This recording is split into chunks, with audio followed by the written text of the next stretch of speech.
Okay, I'm muting now.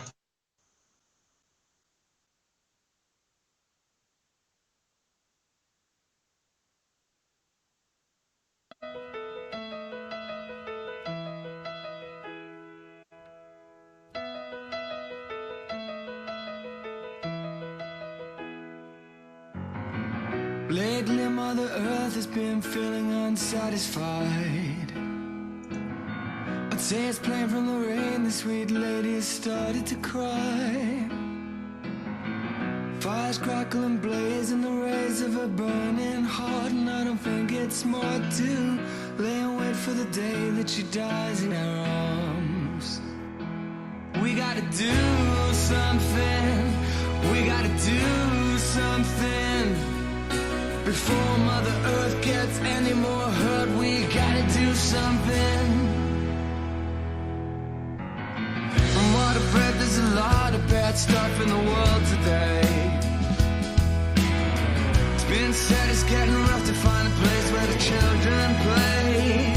So, Mr. Prime Minister and Mr. President, you better see that it's not only me, no. Our mothers rising in size and they've been dying to scream out to you. You gotta do something. We gotta do something. Sometimes I sit in my room, I don't know what to do, but we've gotta do something. It's time to do something. Someone should do something. We gotta do something. And that someone is you, and you, and you, and you. I pray it ain't all lost and gone. I pray we might learn right from wrong. And I pray this broken day will not last too long. I pray that you believe my song, darling.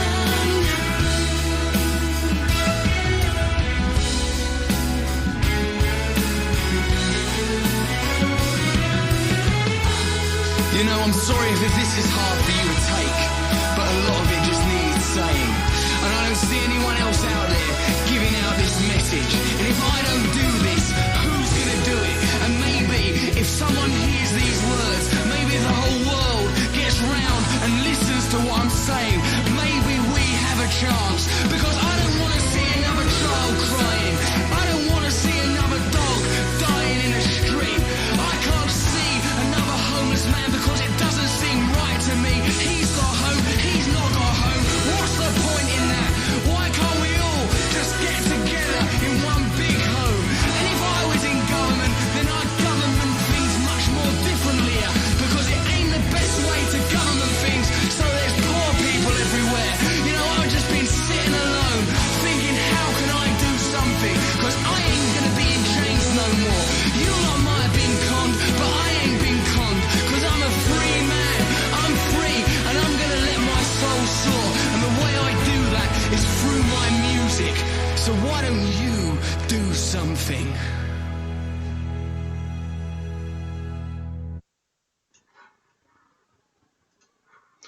All right, welcome everyone. This is Bold Like a Leopard, and we're talking to Lennon McCarthy. And say hi, Lennon. And Swarthy Immigrant, Greek Style 1. What's up, guys? Hey, how are you? Hey, And happy holidays. It's already Hanukkah, so happy Hanukkah from me. happy Hanukkah, Merry Christmas. Merry And yeah, Christmas, Happy Hanukkah. Merry Christmas to everyone else, and also Happy Festivus for those of you. Somebody's echoing. Is it me?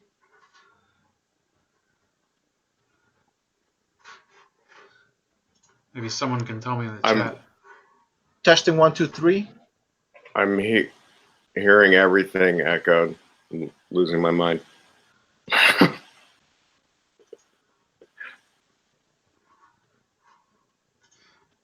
I'm listening on headphones. I don't think I'm echoing. Well, yeah, I'm on headphones too. I don't hear an echo. What about Swarthy? Testing 1, 2, 3. Testing. I mean, you both sound normal to me. In fact, I'm hearing everything like a few seconds later. Your connection is like better. Oh, I think I know. It's probably because, do you have the stream on also? Oh shit. Okay, I still have Safari open. Okay, it's me. It's my computer. Okay, so you're not hearing it. All right, I muted it on my computer. Sorry Okay. about that. Yeah, I was about to say, like, your connection. I've never Yeah, had like I was hearing like a delay of like several seconds, and then hearing everything. But it's because I had the window open. All You right. you simulated an LSD trip. So we have Chris, Bobby, Arjun. All of you are here, so we're gonna try to do this for the next probably like hour and a half. Talk about impeachment. Talk about obviously there was the British election. Never did. I don't think I did on my channel anything about the Jersey City shooting at the kosher mart place and. What else happened? We also have Lennon. What did you say? I mean, there was something you said. Tulsi having an Adam's apple. Yeah, I don't know if we want to talk about that or not. There's several people in my audience think that she's a man, but whatever. Well, I listen, just think it's funny. I think listen. Michelle Obama is more likely candidate for that. So Listen, all I know is thanks to Lennon, I can't unsee that Adam's apple anymore. Every time I look at a picture of her, I see a big old Adam's apple. So thanks a lot, Lennon. I used to think she was hot. I Now think the highlight of the last show we did was Tulsi Gabbard cracking up when I was explaining how Swarthy's Greek, so his assessment was suspect. and it is. It's not funny, but it's funny. But it's like it all makes sense all of a sudden.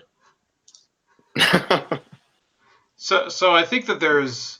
Can you guys hear me? 1 second. Yeah, I think I unmuted myself. There's a really funny situation going on with Tulsi Gabbard. It's to some degree, I think it relates to the impeachment, where she's basically said, "Well, I'm going to vote present." And I don't think that Donald Trump is qualified. I think she said he's unfit to be president, but she's not going to vote to impeach him. But therefore, she's also pissing off Nancy Pelosi. I think that what she's doing is basically signaling that she doesn't care about getting nominated anymore. She's figured that out. She's basically trying to put a thumb in the eye of everyone. But impeachment is high crimes and misdemeanors. It's not if you wouldn't vote for them. Right. Right. Exactly. It becomes trivial. Yeah. Nancy is. I'm going to say this. I'm going to take the position that Trump is not officially impeached yet. They had an impeachment vote, just like now they're saying they're going to impeach him a second time before sending it to the Senate. What the fuck is that? What does that mean? They are. Yeah, they're saying like just today. I don't know what that. I have means. to take a look at this. I didn't even know this. Well, that's seriously our Oh word. my god, this is like, wow, this is like basically blue balls impeachment. Yeah, I mean, it's it doesn't make any sense. It's just becoming a joke. Well, it looks like the first charges fell flat, so they're looking to more witnesses to sort of expand. Like, I don't know how that works. Professors. Yeah. I don't know how it works. Give their opinions. Is it you can't add? You can't add charges to. No, well, it's a second impeachment. Yeah, it's act which they will not transmit to the Senate apparently. Unless the Senate. They do a new one every day for the next 5 years. So it's not impeachment, unless it's like a sentence. If you don't dot the end of a sentence, it's not a complete sentence. If you don't send the impeachment over to the Senate, it's not a complete impeachment. So Trump has not been impeached legally. All the Democrats are proving is that they control the House and they're corrupt and they're going against the spirit of what impeachment is supposed to be. And it doesn't really surprise anybody. And it's partisan. They talk about, we think the Republicans might be biased or something. Yeah, well, the entire thing is political and it's a joke. Pretty much, man. They should just drop the whole thing. It's entirely 100% political. They didn't get a single Republican in the House to vote for it. Yeah, and Doug Jones just came out and said he might not vote for impeachment anyway. The Democrat from Jeff Sessions' old state. So what kind of it's dead in the water, and they know it's dead that's how I see it. It's dead in the water, and they're just trying to save face because somebody mentioned blue balls. You know, we had the Mueller blue balls. We had all this other kind of, Nadler impeachment blue balls. We had the Schiff Nadler impeachment blue balls, yeah. Yeah, Nadler blue balls. So all these blue balls lead to nothing, and pretty soon, like the Democrats are gonna, at this point, I think the Democrats, and Lennon could maybe back me on this because he's still on Twitter. Out of all of us, he's still on Twitter. I think the Democrats. But not for Twitter, not trying to kick him Yeah, out. yeah, but I think his Lennon fools Bull them. just gave up the first time. Well, no, Swore I they tried actually to come back I like tried 50 to come times. back on, and I got banned the same day. Yeah. So I was banned 2 times the same day. Welcome right. to the party, pal. Lennon, I think, fools them with the name. They're like Twitter's algorithm, like, oh, he might be a commie. He stays. That might be what's going on. But I notice sometimes people change up their usernames. I don't know, whatever. Sometimes people come back an infinite number of times, and sometimes they can't come back at all. So whatever. The only thing I can think of is the Democratic Party has become a part. It used to be the blue collar working man's party. Now they're the blue ball party. Blue ball party. It's become the party of blue checks. Let's keep Blue the theme checks blue. and blue balls. Blue checks and blue balls. It was the blue collar party, and then it became sort of the urban blue collar. Balls are blue party. no matter who. So we have somebody from the chat, the Memes of Destruction, who maybe I don't know if we'll have time today. Usually I'd say you can join, but it's up to you guys because usually we go along anyway. But maybe I'll have him on later this week. He says grand jury indictment is less than beyond a reasonable doubt, meaning that he says the standards of evidence are lower, but the standards of evidence should still exist, and I don't think there's been any evidence. So, sorry. Guys. Speaking as an ex-teacher, as an ex-history teacher, an impeachment is not like it's a trial, but it's not like a grand jury or a court case. There's a trial process. The Senate is both the jury and the judge, which is not the same thing as we see in our petite courts. As they call it the petite court. The Congress, the people's representatives, they have the power to impeach, which is a fancy Latin word. It just means charge, and they have the power to charge a president. And then that goes into the Senate, and the Senate can do with it as it likes. And one of the charges that the Democrats are saying is, because many Republicans have come out and said Trump will get a not guilty plea, we'll find him not guilty. That somehow disqualifies them. Ignoring all the Democrats that said that they want to find him guilty in the Senate. That's okay. But if Republican, they all decided they wanted to impeach him 3 years ago, but that's okay. Yeah, that's okay. Right? I don't believe that Doug Jones is going to be I think he's going to be only the first of more Democrats that will probably say, this is bullshit, and I have other dirty stuff I want to get up to. The charges are not crimes, though, and they're totally subjective. Right, and also abuse of power. What? Yeah, what does that mean, abuse of power? Well, you have to specify what that abuse of power investigating creepy Joe Biden. Yeah. Well, but it's you can't investigate your political opponents except when the Democrats do it for 3 years. Well, Lennon, what that's the equivalent of? Let's say you arrest somebody and you charge him with theft, but you don't tell the court what he stole. He just stole it's just something. All about resisting arrest. You want the death penalty for resisting arrest, and you can't figure out why the person was arrested in the first place. And also, Democrats, I got to tell you something. Jury nullification is as old, in fact, older than the Republic. I know I keep saying that over and over again on Gab, which is the only place I can have a voice anymore on any social media. But jury nullification is what the founding fathers used to do when people were brought before the crown on charges of whatever the crown was throwing at them, not saying the Stamp Act or whatever. And they were getting jury nullifications in the colonial courts. And that's when one of the reasons why our founding fathers rose up against the crown is that they took that away from the people. They took that away from the colonies, the ability to try their own cases. So jury nullification, which is something that liberals used to preach. Remember, I don't know if you ever remember hearing about people arrested for marijuana possession, and one of the liberals, the liberal side of the court advocates, they were saying, we should have jury nullification on drug arrest charges because it's putting too many people in jail for possession of minor, marijuana and whatever. So jury nullification is perfectly valid.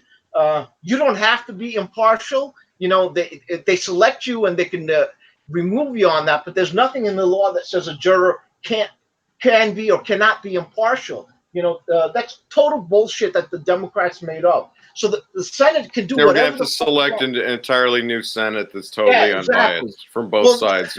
Well, I'm hearing that Democrats want to withhold impeachment until after the election, when Trump is no longer. That means they think Trump is going to win the election, so they're going to, and then they might win the Senate, the Democrats, and then they'll impeachment. Then, how is Trump going to win re-election and lose the Senate?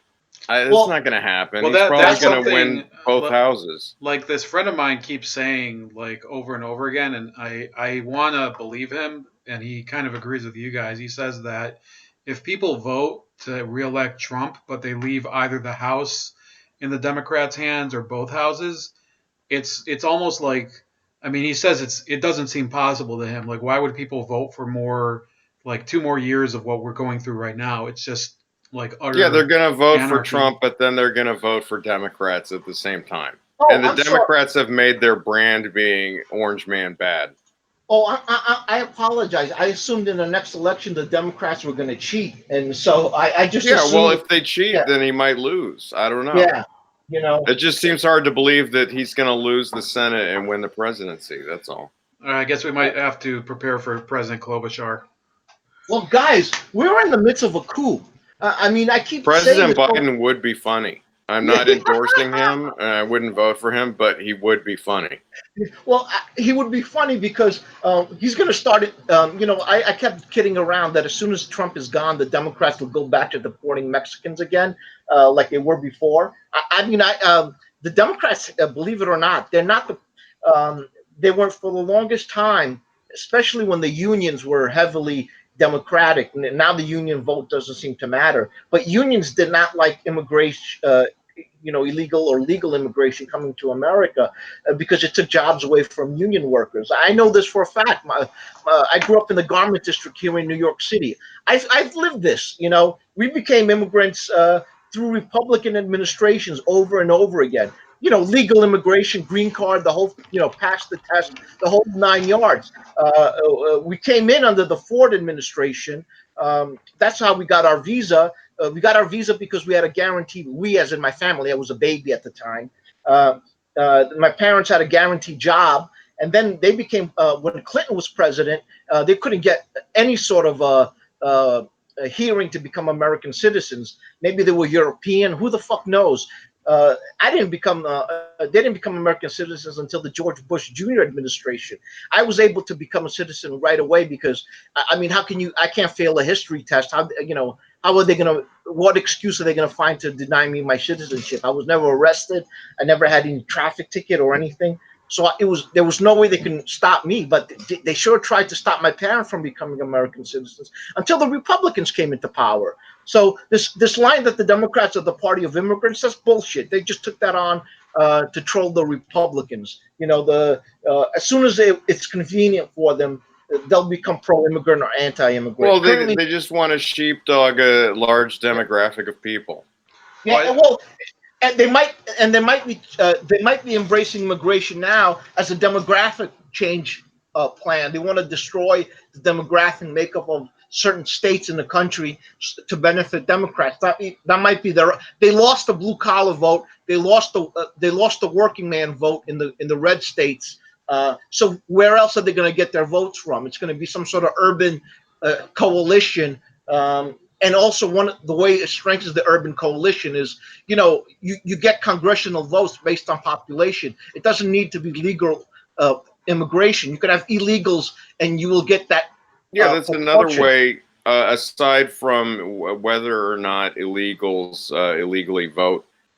If you decide that the representation in Congress and the Electoral College is by population, legal or illegal, that's another way to jack up representation. Yeah, where you have millions of extra people, and then that goes into representation. So this is something I actually wrote about in my last published article, the one that compared what I mean. This was actually written like a day before the British election, where Labour basically ignored the public will on Brexit and was just teabagged by half of the country for it. It's the same issue here with immigration.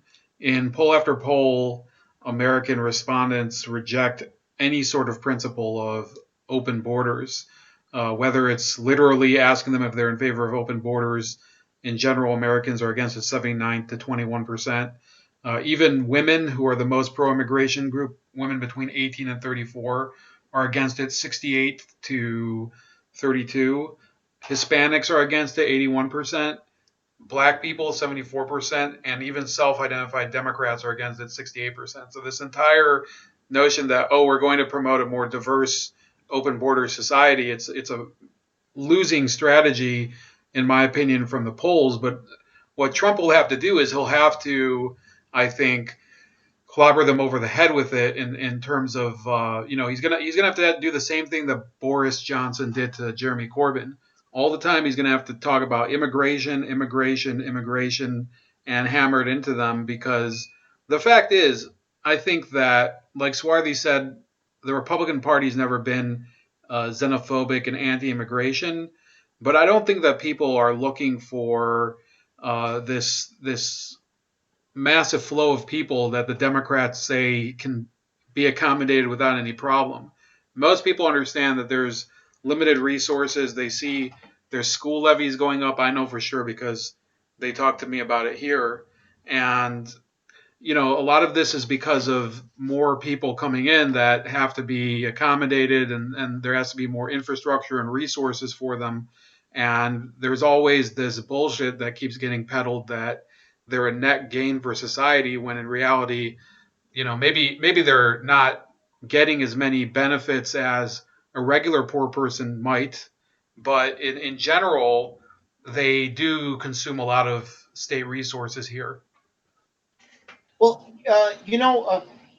this is going to sound a little convoluted, but ever since Trump's presidency, I've seen a lot of sort of like how the North Pole and the South Pole, there's this theory that long time ago the North Pole and the South Pole switched places, like some sort of. This is what I think happened in the American political system. The party switched places somehow, like taking xenophobia out of it. Let's take it out of it. Let's make it pure economics. The Democratic voter, like I told you, like I said, the union workers or whatever, they were against immigration. Not so much because they hated the immigrants or whatever. They're competing for jobs. I don't know if any of you. It's economics. It's the same reason that Trump supporter would have a problem with immigration, but then they say that it's racism, which is just it's a whole bullshit way to shut down the argument. Lenin, you were one of the. I think I connected with you on Twitter because you were at the time you were identifying as a Jill Stein voter, as a Green voter, and you were having these same positions I was, and on immigration and whatnot. And I go, here's somebody who sees it the way it is, who actually remembers what it used to be like. And I'm going to move into Brexit. Labour, historically in the 1980s, was anti-EU, and they were anti-globalist, and they were anti-free trade, as most left-wing parties have been. Remember all those? Remember whenever they had some sort of Davos meeting or the group G7 meeting or the G10 meeting, all these anarchists and communists would smash Starbucks windows and McDonald's windows and riot in the streets. That wasn't the right wing doing it. That was the left wing Antifa types doing it because they hated free trade and open borders. The whole buy local. That wasn't a right wing thing. That's a left wing thing. Did we forget that? Buy local. Don't import food. No, now they're smashing windows for open borders and infinite genders. I mean, because that's what they're told to do. It's insane to me. I mean, I go on. I go on Reddit, and then they ban me right away. I go on Reddit and I go, hey, labor rights. I remember you guys were. I'm from Europe and I lived in the UK. I lived in the UK in the 1990s, and France too, for a while, for several months. I remember when the UK was anti the EU. They were. I remember labor rights saying that the EU was a Thatcherite program, of Margaret Thatcher. They hate Margaret Thatcher in the EU, in the UK, I should say, the Labour Party. When she died, they were celebrating in the streets. They hate her. They hate. They've always hated the Tories were the EU party, and then there was a shift. I think I told Lennon the other time. I think it's because maybe I told you, Bold. I don't remember who I told. I think it's because the Tories, the Conservative Party in the UK, and the Republicans, I think they're attuned to what the base has to say. Even though the GOP party was the party of NAFTA mostly, it was the party of free trade with China and offshoring, because they said, let businesses do what they want, and that led to offshoring and NAFTA, and moving jobs to Mexico. And Democrats were against that. But at least the Republicans listened to the people at the base, and the base did not like this. And it took a while for it to filter out top. Well, And the Trump, leftists are more tone deaf, I think. yes, I think yes, both sides of the equation have been globalists in recent decades.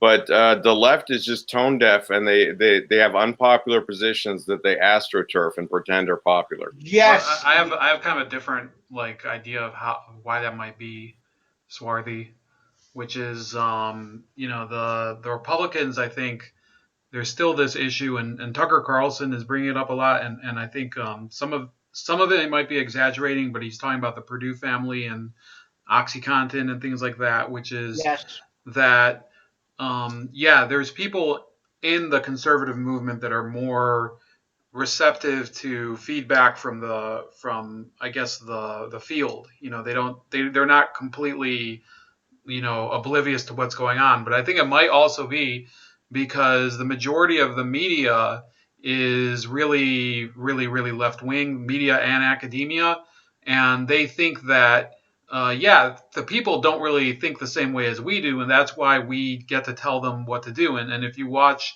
especially British TV, which I probably watch more British TV than I do any American TV, because now they have Sky News on YouTube because YouTube doesn't have independent creators anymore. But Right. in any case, so you'll see people like Brendan O'Neill, who is like exactly the type of labor right that Swarthy's talking about, the type that Jeremy Corbyn used to be when he was a huge Eurosceptic in the 90s, and he said that the Eurozone was a banker's scheme and things like that. Now, because of political expediency, he's calling Brexit the banker's Brexit. So suddenly, without explaining why for 20, 30 years he was talking about the Eurozone and the EU as a whole being this corrupt bankers oligarchy, he's actually trying to make it sound like Brexiteers are giving into some sort of big globalist banker plan, because that's the only way he can. That's the only way he can actually describe any sort of idea that he has. The people Right. on the left, they have to make it some sort of issue of a secret cabal of people at the top who are robbing the poor. The labor rights in the UK, they lost what the people that they lost were the people that were in old factory towns, labor, like true Labor Party strongholds for 100 years, old factory towns. Those kind of places voted conservative for the first time in 100 years, and it's because For the first time labor ever.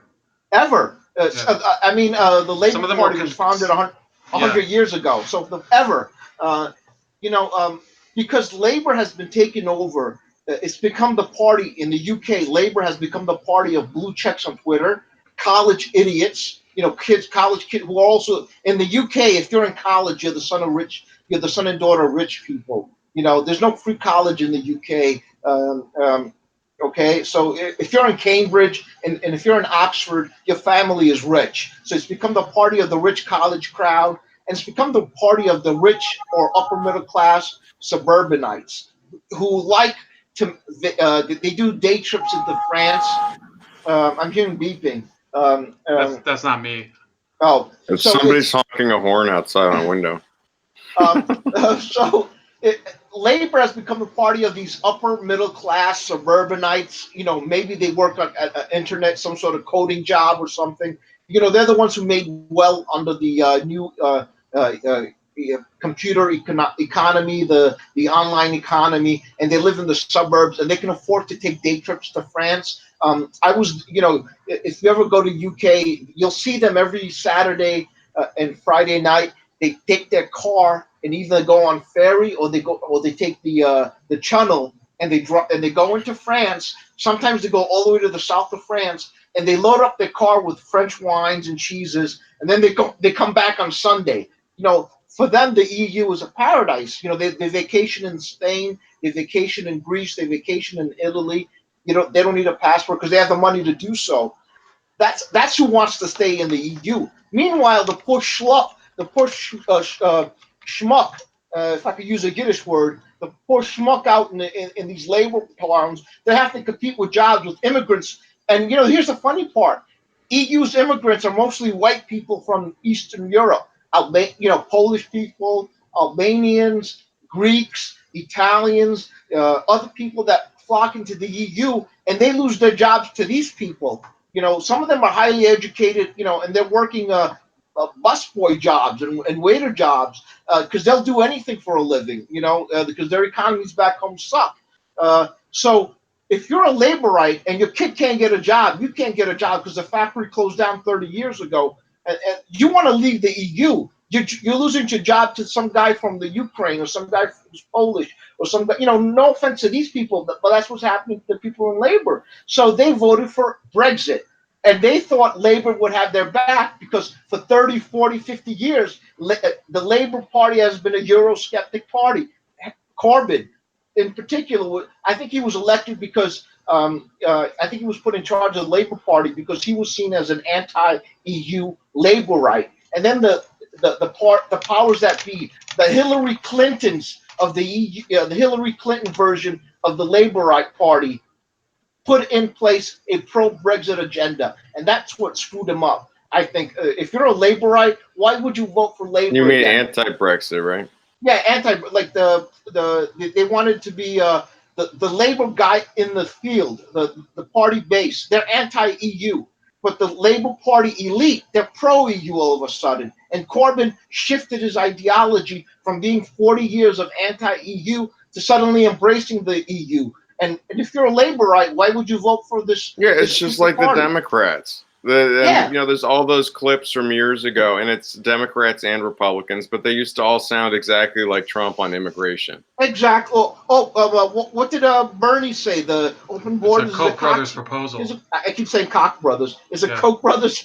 Is it Koch Well, now brothers? he loves open borders. Yeah. Yep. So I mean, maybe he's not the most extreme about it, but he's definitely softened on it and become more globalist. yeah, you know, so right there and then, if you're a black man in America and you lose your job, you know, unfortunately, all systems in the world have some sort of caste system, whether we like it or not. It's just the nature of things. You know, of course, we should do away with it and try to do it. But if you're in America, over 100 years plus since the end of slavery, African Americans have found their niche doing certain jobs, and they were labor-intensive jobs, construction, factory work, and the like. As soon as immigrants come over, the first people to feel that impact. It's no accident that African American employment record for the last 10 to 20 years has been abysmal because that's when we've seen immigration spike. That's no accident, folks. If you're black and you're unemployed, yeah, it might be the man, it might be the system, but it also might be that the guy at the construction job, he's going to hire the Central American worker that's going to work for half as much as the African American. And those are the first people to lose their jobs, the African American, and then it trickles upwards. And I think finally it trickled up towards when it was hitting white people, white poor people, and then it started hitting white suburban people. I think Well, of somebody. course, it's supply and demand. It's Yeah. actually really obvious that if you just import cheap labor, then that means, well, first of all, it's different people. So some people won't get the jobs, but it drives the price down. So maybe you can compete for the job, but you're going to get less money. Yeah, And I it's don't know if ridiculous to say Americans won't do the jobs. No, if you don't have slaves to hire for slave labor, then you have to pay somebody a little bit better to do it, and they'll do the job. Amen, brother. I had Tucker Carlson. He had a Democrat on, and the Democrat stated the exact same talking point that you just said. These are jobs that Americans won't do. And then like Tucker Carlson slammed her with it. He's like, "Wait a minute, you sound like a Republican when you say that. What if you? Of course, they won't do it for the low late, the low Yeah, amount for of pay. $3 an hour. Yeah, the traditional labor position, the traditional left wing position is, yeah, of course If you can't get somebody to do a job, then you have to pay them more. pay Eventually, them more. somebody's going to do it. Exactly. It's actually a scandal. One of the things Democrats are pushing now is, who's going to pick your cheap food? And they Yeah, want my they slaves. want to mandate a high minimum wage at the same time as importing cheap labor. It's Cheap labor. ridiculous. Well, It's ridiculous. I think there's something that you guys are you're recognizing in the left, which is something that it doesn't matter even if it's a globalist left or the hard left like Corbyn used to be, which is that usually they are, maybe they're not globalists, but in every case they're internationalists. And this is something that I Yeah. went over when I talked to my guest, I think it was a week ago or even longer, Afi Koman. And the fact is that the Labor Party, and it's the same thing with Bernie. It's not quite the same thing with Tulsi. I think she's a little bit more proud to be American, but they will always say that they're there to serve the poorest Americans, but they're not there to serve America. They don't believe in America as a real virtuous country at all, because they see everything that they've ever done as evil. They've read books like People's History of the United States by Howard Zinn. I'm sure there's a counterpart to that in England. You have Jeremy Corbyn, who a lot of people will, of course, excuse his stances on Israel and Palestine, which I guess some of them cross over from the right to the left. But if you look at all of his other affiliations, when it comes to the IRA, when it comes to people like Anjem Chowdhury, who is a recruiter for actual jihadists in Britain, the guy just has always stood for the people who want to destroy Britain. This is something I've followed on Sargon's channel for a while, and I've read a couple books on Corbyn. And it's the same idea with Bernie Sanders. The guy could literally, you'd probably be able to sit with him for 45 minutes. He couldn't say a positive thing about this country, a country that has been pretty good to him. I mean, he's living great over here. His family lives in a fantastic state. They have 3 properties. His son ran for Congress last year. So I think people recognize that a lot of people who are in much worse shape are able to feel gratitude to the country. And they all seem to be basically bitter beard-faced, blue-balled assholes. And that's why people don't like him. Did you see that? Peter Hitchens' statement about when he was a Marxist in the 1960s? He was Was that Christopher pro-immigrant. Hitchens or? No, his brother Peter Oh, Hitchens. okay. He said that he was a Marxist, and as a Marxist he was pro-immigration, not because he gave a shit about immigrants. In fact, he couldn't give a shit about immigrants. He said, not him personally, the movement didn't give a shit about immigrants. They wanted to import immigrants to shake up the society as a way to create sow chaos and dysfunction in the system. Yeah, divide and conquer. Yeah, pretty much, and he actually admitted it. That was their reason for it. So there's some truth in what you're saying. Immigration in America was always about strengthening America. It was never about creating a balkanized society. I've lived through the ability of this country to say, hey, if you're going to come in as an immigrant, that whole melting pot, blah, blah, blah, you're going to become an American. You can have your own identity at home, which is everyone does. You're an Italian American at home. You're eating Italian food. you're going to your church, whatever. But then when you work in the public sector, you're an American. You like baseball and all that shit.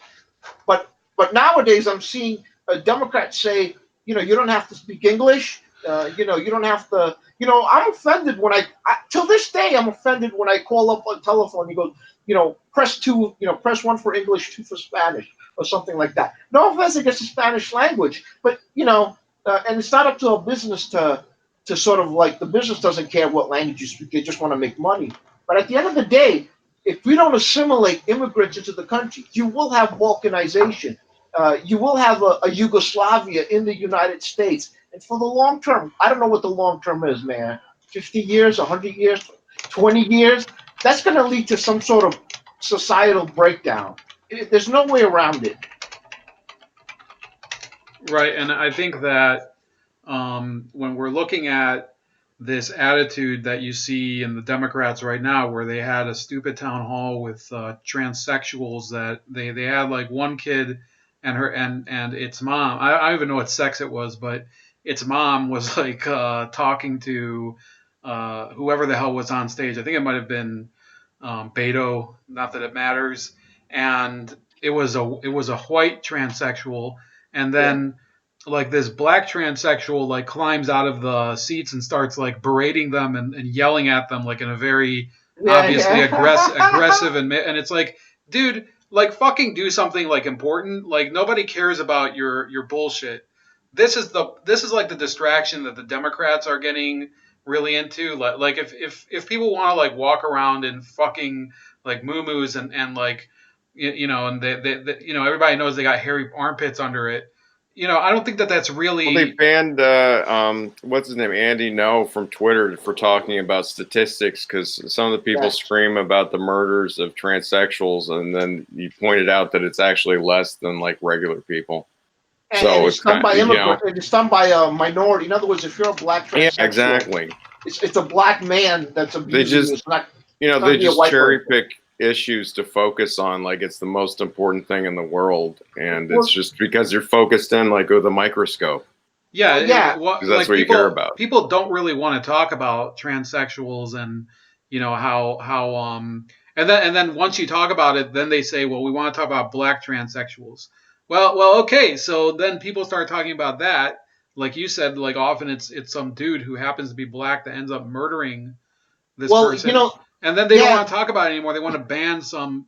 And Andy No is like, it's not like he's some traditionalist. He's pretty much, he's isn't he like gay and he's Vietnamese? Yeah, so, yeah. And it goes back to the implication is here's the implication, because they don't outright say it, man, but I think they try heavily to hint at it.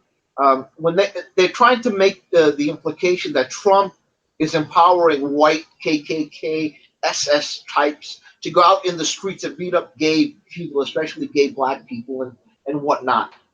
This goes back to the terrorist attack on the Jewish kosher market. As soon as it was found out it was black Israelites that did it, that vanished from the not only did they not want to say it was black Israelites, they didn't even want to call it a terrorist attack. They delayed calling it a terrorist attack for the longest possible time when it happened. They want the killer.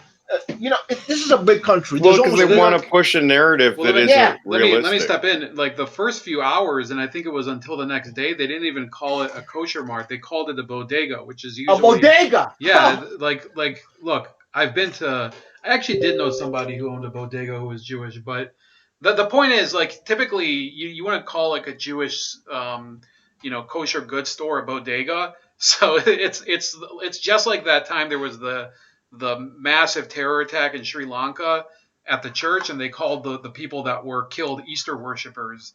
When, it's like they don't want to like define the issue as some sort of like intercommunal problem between the blacks in Jersey City and the Jews, or this weird group of people who are targeting Jews. So they sort of switch the terminology, and therefore it fades away. So by the next day, my dad, who, he's only watching CNN for some reason. I keep telling him not to. He's like, I asked him, are you gonna start, going to the store and like preparing because of stuff like this? He's like, what are you talking about? It was a drug deal gone bad. I'm like, Oh my God. are you crazy? Like, did you not follow this? He's like, no, I mean, nothing really happened. So it's like you can't win with these people.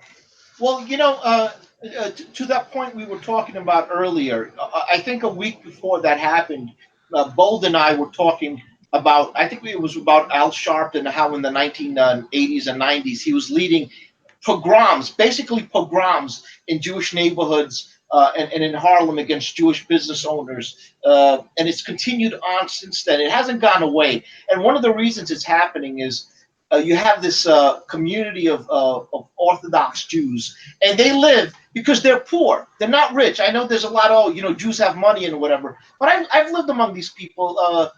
I hate saying that. I apologize. I didn't mean to say these people, but I've lived and worked among the Jewish community in the garment district since I was a kid. My father and mother are tailors. They worked. We worked in the garment center since we came to the United States. So I'm intimate with this community. I know exactly the ins and out of it. I know how poor they are and how rich they are, just like any other community. And believe it or not, these Orthodox Jews are fucking poor as shit. It's I'm sorry to say it that way, but I gotta dress it down a little bit. You can't. I mean, you have to apologize because there's no apologies allowed on Bold Like a Leopard. How dare you say these people? That's really yeah. Well, I'm just saying, they're poor, they're working class. They have lot. What do you mean, you people? Well, you gotta get Robert Downey Jr. down here. Yeah. So anyway, one of the reasons that they're even poorer than normal is they have a lot of kids, because it's in their religion to have, I assume, as many kids as possible, per the commandment of be fruitful and multiply. Hold on, let me check Snopes. So what's happening in New York is you have these communities that live in right next door to black communities, and there's friction. And then because they have a lot of kids, they have to move out. But they're not moving out to the suburbs where the white rich people live. The only places they can afford, just like any other poor people, is in neighborhoods that are in the inner city, Newark, New Jersey. So that area is going under an influx of Orthodox Jews that move into this neighborhood. And of course, the African American community there creates friction with each other. And it's not helped by people like Al Sharpton, calls these Jewish Americans interlopers. In fact, Bold, you might want to look it up. There was a Newark, I think she's in the Board of Education. She blamed the Jews for the shooting because they come into the neighborhood and they open up stores and they go to houses and offer to buy them with bags of gold. They come into they're oppressing the native African American community by offering to come to their house and buy them with gold, like some shit like that. Like, yeah, I heard of this lady. I didn't know she said that. I heard she said something else though. Bags of gold is what I remember. Might as well, So, I wish someone would oppress me that way by giving me money. Please oppress me even more, Jewish people, by offering me more money to buy my mansion here in Queens. I'd love to sell it to you for double the price, just because they want to live next to their cousin or some shit like that. It's what we Greeks do. Also, we move into a neighborhood, we want to live amongst each other. Koreans do that too. It's a normal thing. But because of the Democrat, Democrats are the ones that tell us that African American can't be racist because they don't have any power in the community, which I think is total bullshit. It's just an excuse to sort of not blame Africans for hating people who aren't African. They want to redefine racism so that it's acceptable to be racist against white people. So yes, exactly. Swarthy, were you talking about the lady in Jersey City who said yes. that? Okay. Yes. Yeah, not Newark. So she said this from New York Post. It says a New Jersey school board had to cancel a meeting over security concerns after a plan to seek the resignation of a board member who called Jews brutes and cheered last week's attack on a Jersey City kosher deli.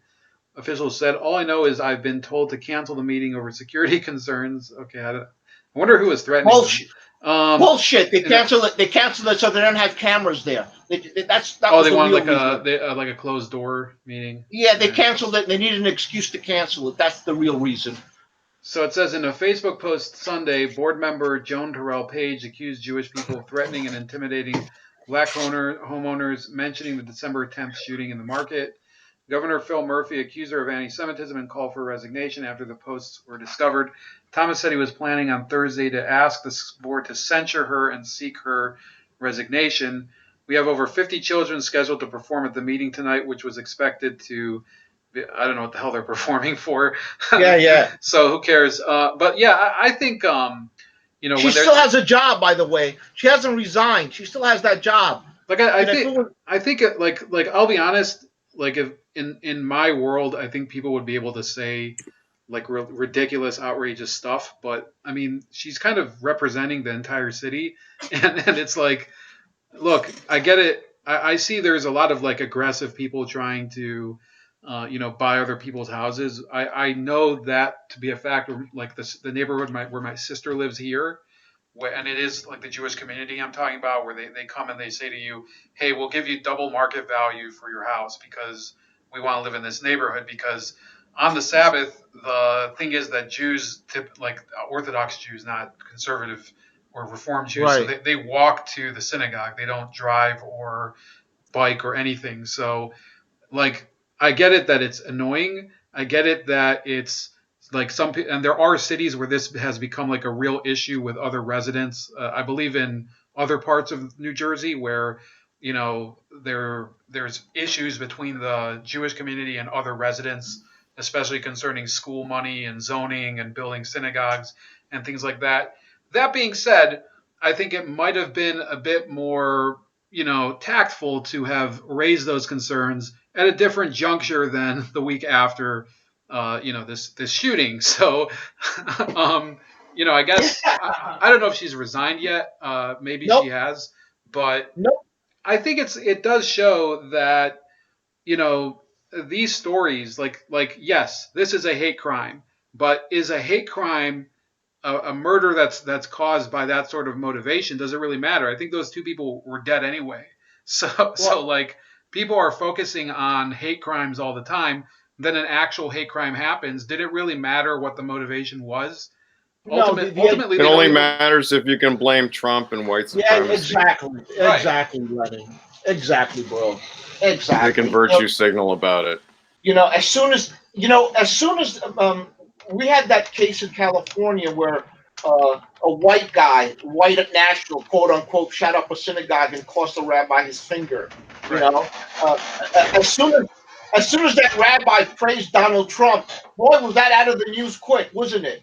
As soon as he started saying the president called me and we had a beautiful conversation and God bless the president and all that stuff, as soon as he said that, boy, that was out of the news quick.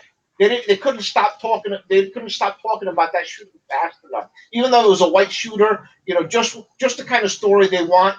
But because the rabbi was praising Trump and he was meeting Trump and all that stuff, the CNN wanted nothing to do with it anymore. It just went away from the news. Well, that's how it is with mass shootings in general. They find out how and if they can politicize it, and if it's not the right set of factors, then they just memory hole it. And if it is the right set of factors, then it's everywhere. And it's propaganda. It's ridiculous. Yeah. It's mostly anti-Second Amendment propaganda. But if it's hate crimes and stuff, then it involves other factors like denouncing Trump and white nationalism and whatever. Lennon, you had a saying for it, man. I think it was brilliant. I forgot what it was. What the hell was it? Not let it happen on purpose. A chaos agent. You called it a chaos agent. That sounds like your words, but anyway. All right, whatever. I was saying when we were talking about the Florida shooting and all of these shootings, we always kind of learned that a lot of these were on radar, FBI radar and whatnot, and they. Well, yeah, I mean, the FBI and the government is suspect as well, especially the FBI meeting with mass shooters before they shoot and whatnot is very suspicious. Yeah, you can go down rabbit holes with this MK Ultra shit where you get a level of how much of this is caused by the government on purpose, or how much of it the government does not cause on purpose, but they know it's going to happen and they wish it happens. They hope it happens because it strengthens their power over us. The more you never have, the more mass shootings happen, the stronger government gets. I've never seen a case where the government becomes less strong or imposes less restrictions on people. You know, so that's the suspect nature of it. So the thing is that gun control doesn't work, but they keep pushing it anyway. And then we have like a shooting in California, and we already have strong gun laws, and then they scream about how the gun laws have to be stronger. Right. And to this day, we still don't know what the hell happened in Las Vegas. Thank you, Yeah, FBI. that's ridiculous too. Oh, you didn't have a motive. Okay. Yeah, fuck you. But not you, Lennon. Fuck you, FBI. Fuck you. Not you, Lennon. But it's a scary thing in a way because it's sort of where the deep state intersects with our daily life. When you think that the government is somehow cheering these mass shootings because it helps them, it strengthens them. If this was a stock market and somehow they gain shares, their shares rise with shootings. So they want it to happen more until what? They ultimately get control of Because our lives. they want to eliminate the Second Amendment, just like they want to get rid of the First Amendment, just like they hate most of the Constitution, and they want the government to have more power and the people to have less. Yeah, I think so, man. I think so too. Right. So we've discussed. I think. Did you have something else to say about? I think the Jersey City shooting, Swarthy. I think you brought it up earlier, but No, I'm not. I better not say anything because whatever I say happens to come true. So I'm gonna withhold any sort of prediction or statement other than what I said already. It's one of these things that it's a tragedy. It's been happening. I think it's caused by Democrat. You know how they say Trump is somehow egging on the right wing. Well, Democrats have been egging on this anti-Semitism within the black community, empowering it. I think it's been because they. I don't think they have antipathy towards Israel and Jews in particular on the Democratic Party side because of Israel, I guess. The other reason is Democrats don't want to say anything that strikes them as being anti-black, and if you sort of question them about anti-Semitism in the black community, the black Israelites, the black Muslims. Louis Farrakhan is an honored guest. Only recently has Louis Farrakhan seen any sort of negative press because he was banned on Twitter. I think he was banned on Twitter. I don't know if he was banned on Facebook or Twitter. So the Democrats seem to be loath to take on these. Well, the far leftists are becoming more mainstream. I mean, Yeah. there's pro-Israel Democrats, of course, but the far leftists, a lot of them are anti-Israel. Some of them are anti-Jewish, but it's becoming more mainstream. Yeah. well, I think. I mean, if I can respond to that, I think like you guys are all saying true things, but speaking for as someone who I do publish stuff and I write and I'm part of the Jewish community. So like I think there's like another problem within the community, which is that politically, and I've written something on my personal blog about it. Like there's so many of these Jewish figures who are representing this ridiculous Inquisition, Schiff and Nadler, and I saw what's his name, Raskin on the committee.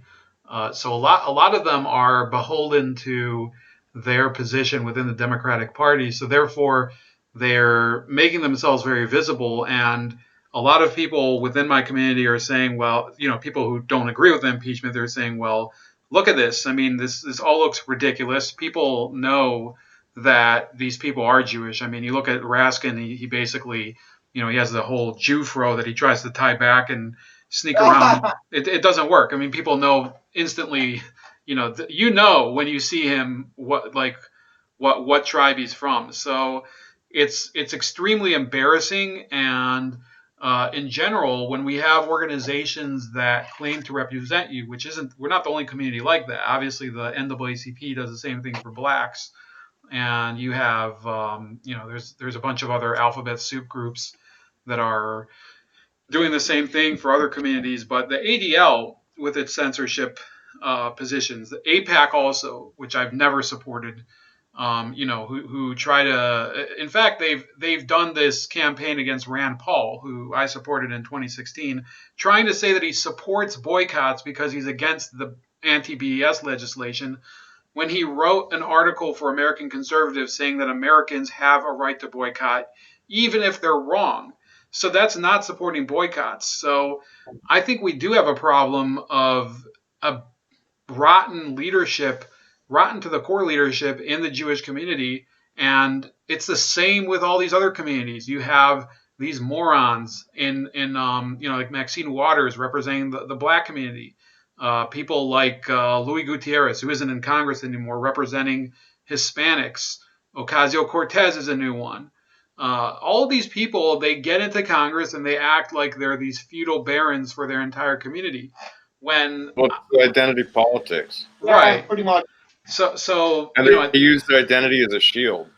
I think like you guys living in blue states, I don't know if it's worse in terms of the environment over there, but like living here in the Midwest, if you observe politics from like in Washington, it feels like there's like a reason people are becoming anti-Semitic, because there are these people who are such a prominent part of the Trump probes. If you're in the Jewish community, you're like looking at this. Some people, I'm not saying all of them, and they're like, holy shit, these people are going to mean like the doom for us. Like once Trump is gone, who knows if the next generation is going to look back at this and say things like what I forgot what the guy's name is.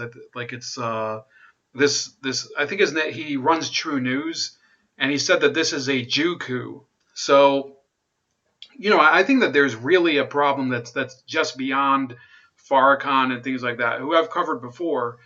And I really don't have a.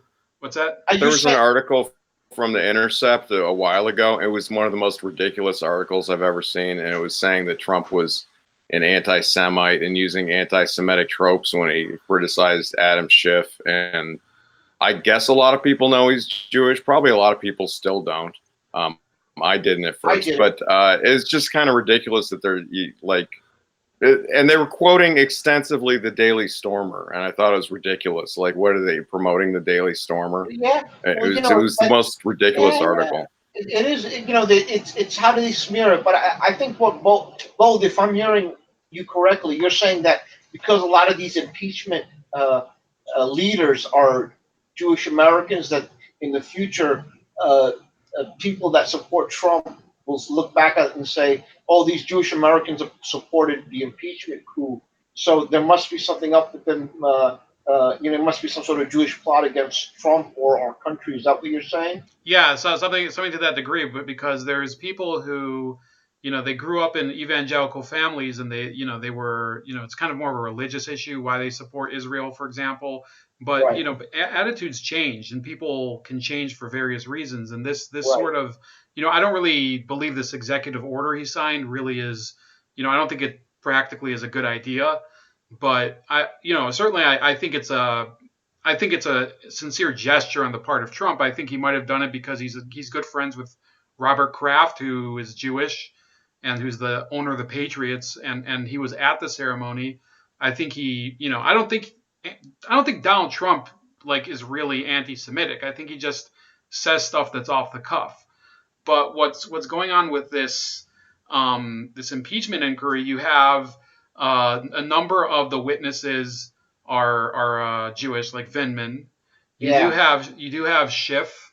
You have Nadler. You have the counsel for the Democrats, Goldman. You had the counsel for Nadler, Norm Eisen. And this is probably also a result. You had Noah Feldman and what's her name, that other woman, Carlin. It's like when they say he only attacks people of color. It's nonsense. Right. He goes after whoever he goes after. He doesn't care what their demographic is. But the people themselves, they get into this. First of all, they insinuate themselves into these situations, and then, like, the fact is, Noah Feldman's whole premise against Trump, like his reason for supporting impeachment, which now he says Donald Trump isn't in fact impeached, but it's complete partisan garbage, and people know that, and people know that Feldman is a Jewish name. The same thing with Carlin. So it's like ridiculous that you have these morons going out there and basically dick wagging on C-SPAN about how much they're like trying to defend the Constitution and yada yada yada, and then Trump says something like Shifty Schiff, and then people say, oh, he's being anti-Semitic. No, like actually Shifty Schiff is a George Carlin was Irish or something. Yeah, but they spell it different. Oh yeah. They spell with a K. But I think like, I know we're on a digression, but the real problem I'm seeing is that there is, I guess, this comfortability on the coastal front. These people go to Harvard. Noah Feldman teaches at Harvard. I think she taught at this other university, maybe Stanford. And they think, oh, because I have all these accolades, that means I'm a good representative for the rest of my people in order to go to Congress and sort of advocate for my politics. And that's not what you're supposed to do when you testify at an impeachment trial. And it's also not the way, people who live here can't really relate to what she's talking about. Most people. I mean, we have coastal elites even in Ohio because, we have blue counties. We have basically schools that amount to Ivy League schools.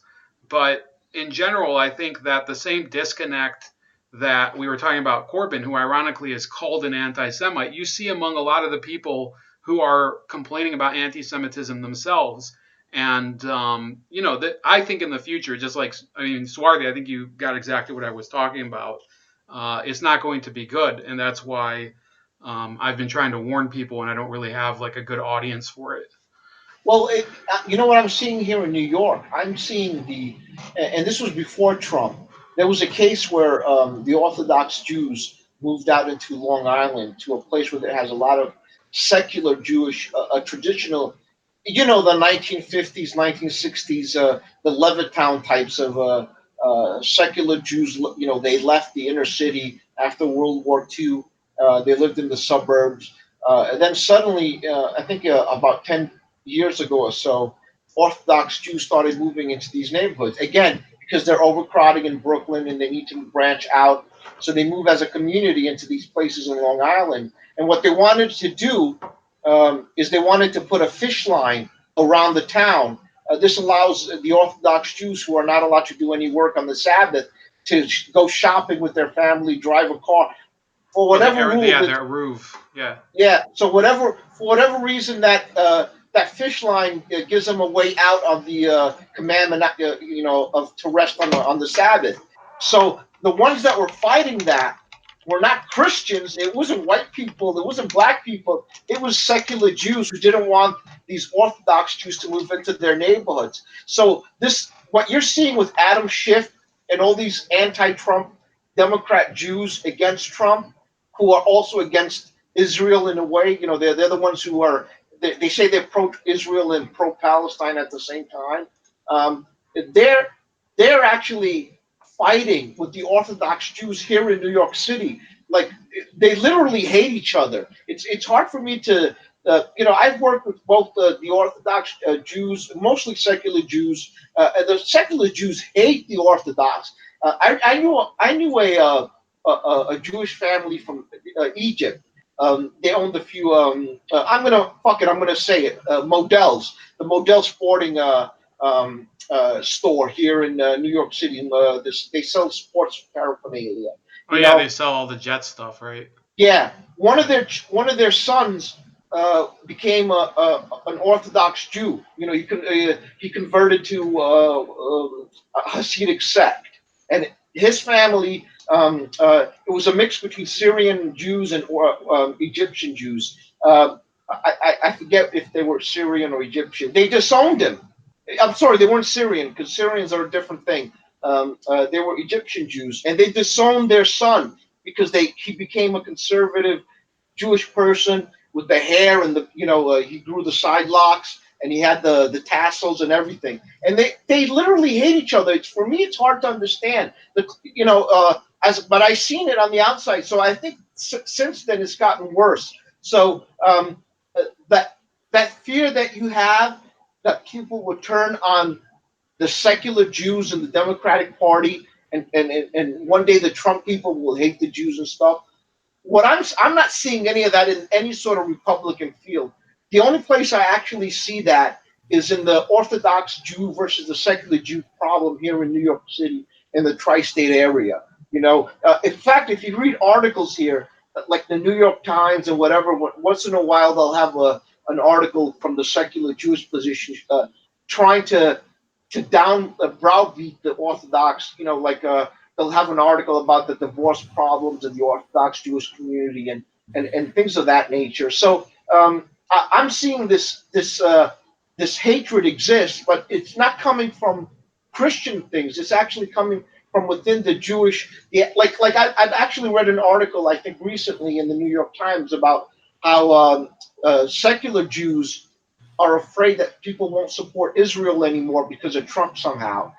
Because Orthodox Jews support Trump, then people are going to turn on Israel for some reason. I don't understand that, but Well, that's how they're Trump thinking. derangement. I The could- great I power could- of Trump derangement. I could go into that.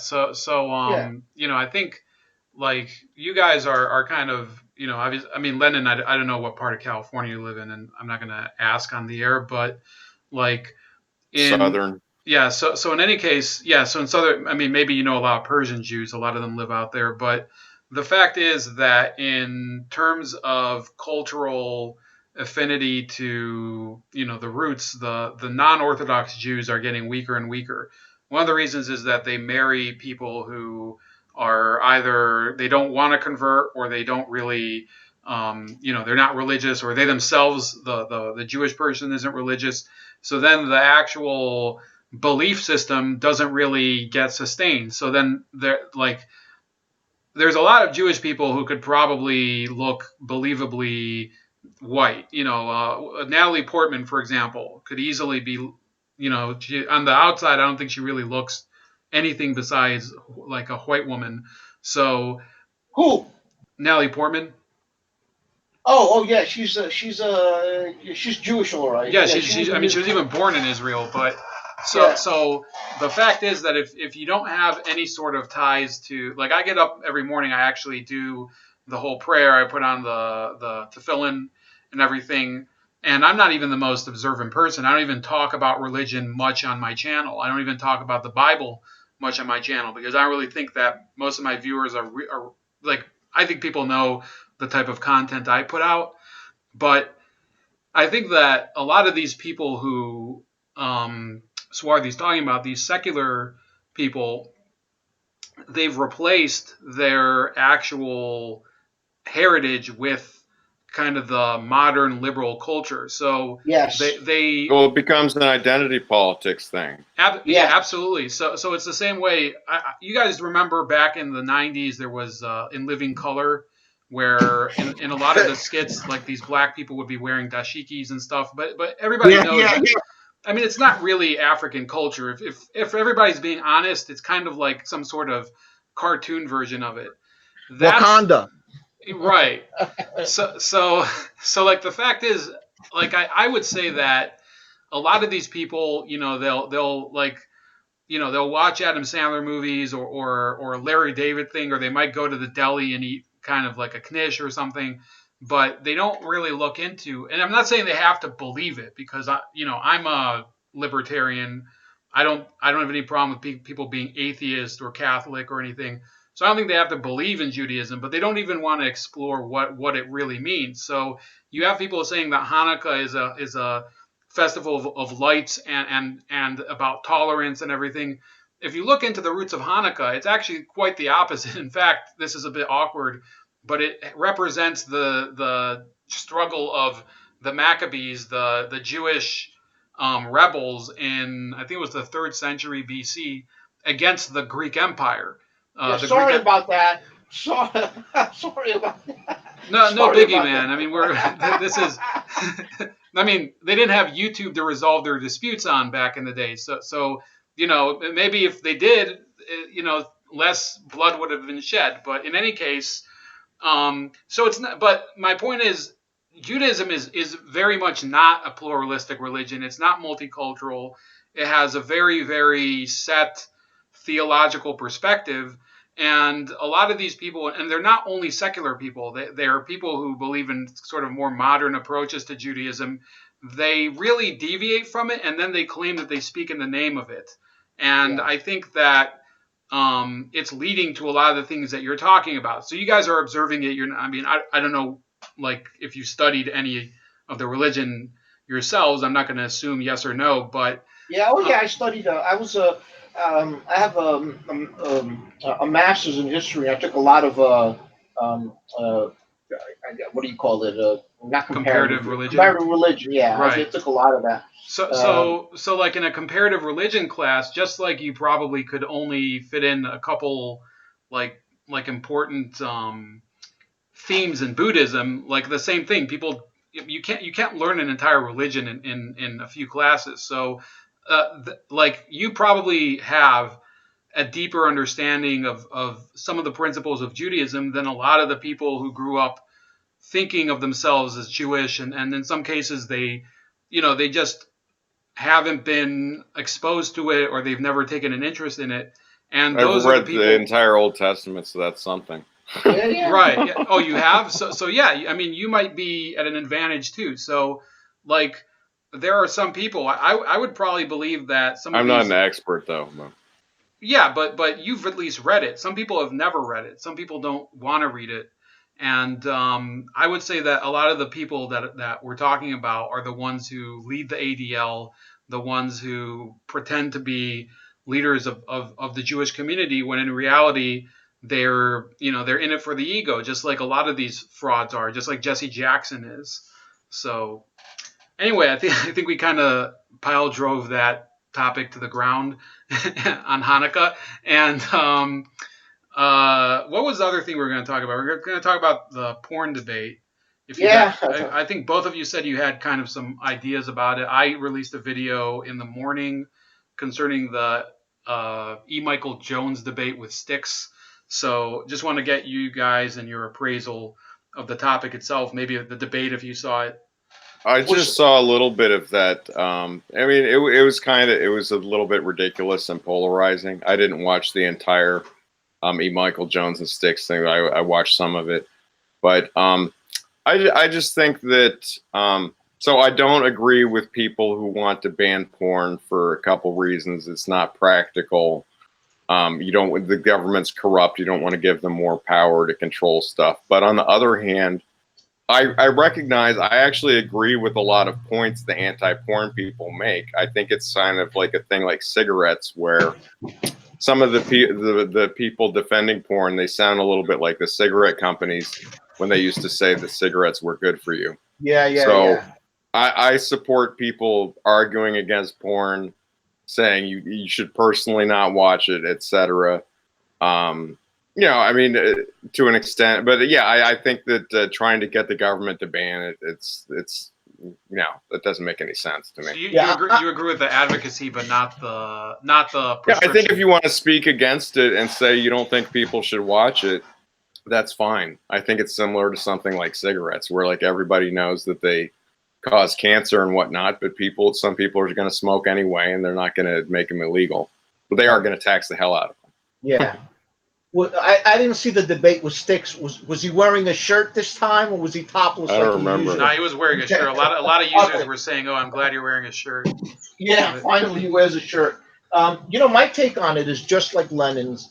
But believe it or not, ever since just like Napster, you know how Napster and file sharing pretty much gutted the music industry, and it's actually hurting Hollywood. I personally have not bought a CD since the 1990s. You want to fight the system, you download for free. I take money out of Hollywood's pocket. I take money out of the music industry's pocket. If I like us, if they want to push agendas on me, then I'll just pirate their music and stuff. But in that pirating culture that developed out of the Napster and the internet boom that happened, it actually gutted the porn industry. We think porn is ubiquitous. It's everywhere. But I've been reading articles. I'm in marketing, so I've been reading believe it or not, there's an intersection with porn and marketing, because you know how porn is supposed to made the VCR the format for the video cassette and whatnot. So there's some marketing that pays attention to porn. And the porn industry has been destroyed by the fact that no one pays for porn Well, anymore. yeah, Eureka in the chat's pointing out, she's saying, why is it free? Well, And actually, Bold brought up a good point on his video earlier where yeah, he was saying that they actually make money through advertisement. yeah, But I still think it is kind of suspect the way it's free and everywhere. It makes it seem more like a psyop because I think, yeah. like when we were younger, some decades ago, it was 100% legal, but in general, maybe you'd have to be an adult and walk into a store and buy it, which is kind of different than just any random person casually looking at the internet. Right, the red light district kind of idea where you could like Giuliani just before he left office in New York, he created these red light zoning laws where you couldn't have a porn store. In other words, this is before the internet, so if you wanted to look at porn, you had to buy a DVD or a video cassette and take it home and watch it. So he mandated that you couldn't have porn. Or they used to have those theaters, but it Right. wasn't everywhere. You tended to have to go out of your way and be an adult. Right, and Giuliani passed a law saying that if you're near a school, you could only have 30% porn content. In other words, you can't have one. Yeah, like you can sell movies, which is funny because you saw there was a porn store across the street from Penn Station. So you'd have to have the swinging Western doors in the back of the video store. Right. It actually turned into that. There's a video store that was across the street from Penn Station on 9th Avenue and 37th Street or so. And it used to be all porn, like the entire store window all the way to the back was porn. I never was in there, but I would pass it going to work and coming in and out of this train station. And then when Giuliani passed the law, the entire 60% or so of the store was karate movies, and then the last part was like porno. Was like the porno, like with the swinging doors and whatnot, so they could get. No one was buying the karate movies, but to be in tune with the law and be lawful, they needed to have a lot of content in the store that wasn't porn. So they just filled it up with cheap karate movies in the front, and the porn was in the back. I get that. I'm actually okay with that. I think it's a little bit disingenuous when I don't think it was on this thing, but I've heard Styx say before, maybe it was on Twitter. He's like, "Oh, it's been totally available, forever," and blah blah blah. And I just think in our lifetimes we've seen a difference, even though Yes. it's been totally legal since approximately the '60s, but Yes. which is before we're born. But on the other hand, the availability it's just steadily increased and increased. Right. Yeah, And so I think like to clarify what I think Sticks means is that, and I think I agree with you, Lennon, but what I think he meant is that people who think that back in the 30s and earlier people were of pure mind and all that, it's really kind of, Well, they had they're stag films and things, but it wasn't like actual porn wasn't legal. It did exist, right. but So it wasn't legal. So I think like the issue that we're talking about is what's going to happen if you make it illegal too. And I think it would be worse today than it was back when it was illegal back in the day, because like I used as exhibits in the video earlier, the Catholic Order of Decency, or whatever they call it, Legion of Decency. So, their initials spelled out Claude. They would basically, it wasn't really just porn. It was basically a blasphemy police. They would slap No, well, and ratings. they were strict, and it would be like nudity in movies. It wasn't just what we would call porn.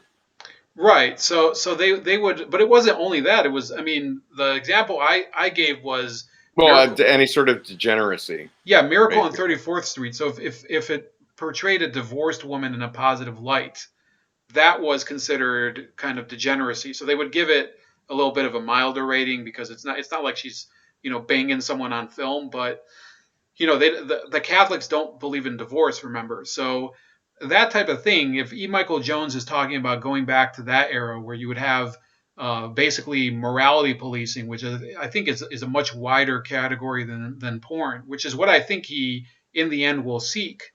No, I'm not going to support any sort of that. I think that what you guys are bringing up, of course, is a legitimate problem because, back in the day, if you were at a magazine newsstand or something at the airport, they used to put that stuff like all the way at the top. Kids couldn't reach it or whatever. Nowadays, they can basically log on with their parents' password, and they get basically. Well, it used to be you'd be a kid, you'd be at the liquor store and be trying to look at it, and they'd be like, "Hey, kid, get away from that." Yeah, they tell you to. Yeah, and Good times, good times. that used to be like a contest. Like people would Yeah. tell each other like how many like pages could you see before they chased you away. So it was pretty.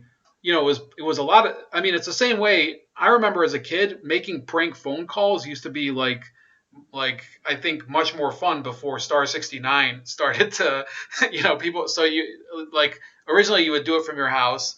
Then when that started, you would go to like a payphone by the Stop and Shop and have to do prank phone calls from over there, and things like that. So I think that technology has changed the debate a bit, and just like back in the day, you wouldn't want somebody who's in middle school watching some sort of, some chick getting a train run on her. I don't think you want your kid watching that today either. So I think, Swarthy, you said you had like a creative solution for this. Well, yeah. One, believe it or not, just as we speak, the porn industry is, as in the companies that make these porn movies, they're dying. They're not as many as they used to be. Those that exist don't make a lot of money. Just like I don't know. It's not. I'm not saying it's going away. Just like the music industry. You know how they're not selling as many albums as they used to. It's because people are not paying for porn anymore. It's all free. Now it gets into the ubiquitous status of it. It's like Eureka said in the chat room. It's everywhere. How do we deal with that? Well, on the one hand, you have less companies making porn now. How do you take it out and stop it being distributed widely? And the way you do that is not through taxation, but you kind of put a hammer on it and say this website. The UK has a program to deal with UK, which I think is wrong. Which they wanted you to register and you had to buy a license to jerk off. Yeah, license to jerk off, which I think is ridiculous. But a wanking license. Yeah, a wanking license. Have you got a lawyer? But one of the ways to do it is you have some sort of age restriction, and you have to take away the profit incentive of it. And one of the ways you do it is you make it illegal to use your data to make money off of the porn industry, which is it's not taxation. There is government regulation involved. Yeah, I think there's something that can be done short of banning it. Yeah, I think is what I would agree with Swarthy on that. If I go into a porn site, they're taking your data, just like Facebook does, just like Twitter does. They take your data, so they know you're a man. They know you're from New York City or Pennsylvania or whatever, and they know this is the time you're going. They take your data and they sell it to advertisers, and then they advertise stuff. Just make it illegal to advertise, and then of course do some sort of like, are you 20? You have to prove you. How do you prove you're 21? You have to put some sort of filters into the system. Time Warner, Verizon, etc. They have to make it so that a parent at home can put in a parental control on the internet, so they can block. So if you're a porn site, you have to make it easy to be verified as a porn site, so you can be blocked. If you try to get away from that, you should be banned. And then parents at home should have the ability to block porn sites from their kids' ability. I agree. I think it's up to the parents. I don't have kids. I haven't tried to use parental controls, but I think if they're easy to use, I think that's a good thing. Yeah, and this goes away from any sort of. There's some government regulation. The government is bad. You don't want the government too involved, but this kind of gives the power to the parents. So parents can block websites, and where the government gets involved is they're not allowed. The government will make sure that you're not making any money off of people's data, which is what they should do with Facebook and Twitter and Google and all those other things. You could do that with one-stop shopping and without targeting porn. I think it's even the best way to do it. And let's say it's legislation that comes about with our internet bill of rights, where we ban Facebook, we ban all these social media and websites from mining our data and selling it, that would impact porn sites as well. And with that, there'll still be porn on there. You can't get away with it, but it won't be as ubiquitous, and they won't make they won't make a lot of money. And a lot of these porn sites, what bothers me is it seems like they trick young girls from these poor areas who need money, and they think they'll become rich through porn or something. That's what bothers me the most. It's a about bunch it. of runaways and crap. Yeah, that's there's a trafficking element to it, which bothers me. If you're like a 40-year-old woman and you're doing porn, I don't feel that you're being trafficked. But if you're an 18-year-old from somewhere down south or from the inner city, that means you're poor. Maybe you're being trafficked somehow. That bothers me on a level. In fact, we had a case in Florida where a porn company got in trouble. I think they got arrested for trafficking. They tricked these women into modeling jobs, and then when they arrived at the studio, they were basically coerced into doing porn, or they wouldn't get out of there. And there were these mass arrests in Florida. If Bold wants to look it up, that's what. If we crack down on it that way, rather than free speech, if we crack down on it in that kind of way, I think porn, it will still be there, but we can kind of red light district on the internet. I think that would be the best way to go about it. Yeah, I think my personal perspective is that, like, Swarthy's pointing out a very interesting example, which is that, people who reach the age of legal maturity right now, and they end up, I mean, just like these kids who end up signing up for like mounds and mounds of student debt. The same thing with these ladies and some of these like dudes that get into porn. Like, they're not actually very competent to be making decisions, right? Possibly because of the flaws of our education system in preparing people for real life. So they end up Sometimes getting you can be old enough to be in porn, but not old enough to watch it, depending on your local laws. Yeah. Oh, yeah, that's a good point. It could be like you could have to be 18 to be in it, but maybe in your area you have to be 21 to watch it, which is pretty funny.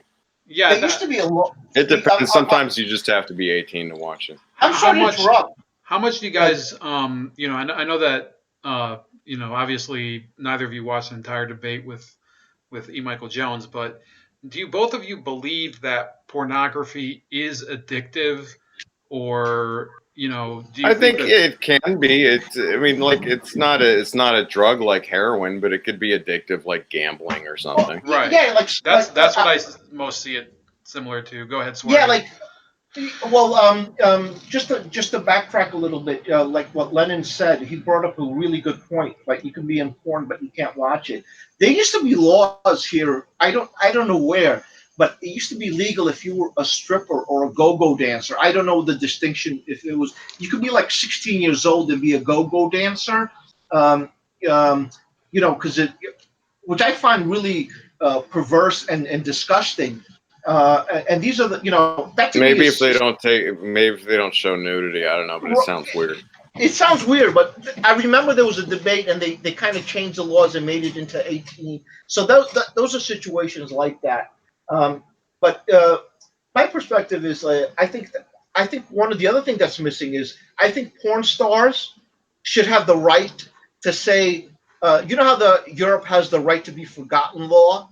Like if you're like in a news report and you're on the internet, let's say you were a victim of, you were a criminal and you stole something, and your name was reported in the news. In Europe, we have a right to be forgotten. This story can't exist on the internet forever, smearing your name because maybe you made an adjustment in life and became a better person.